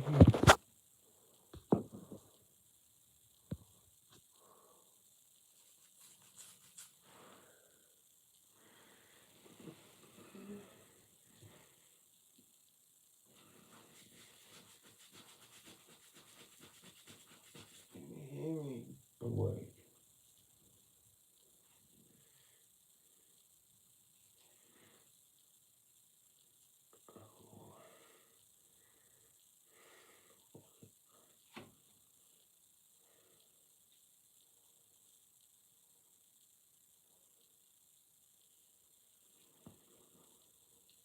Unfortunate. Goodness on.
Alright. Peace out. Stay magical and stay toasted.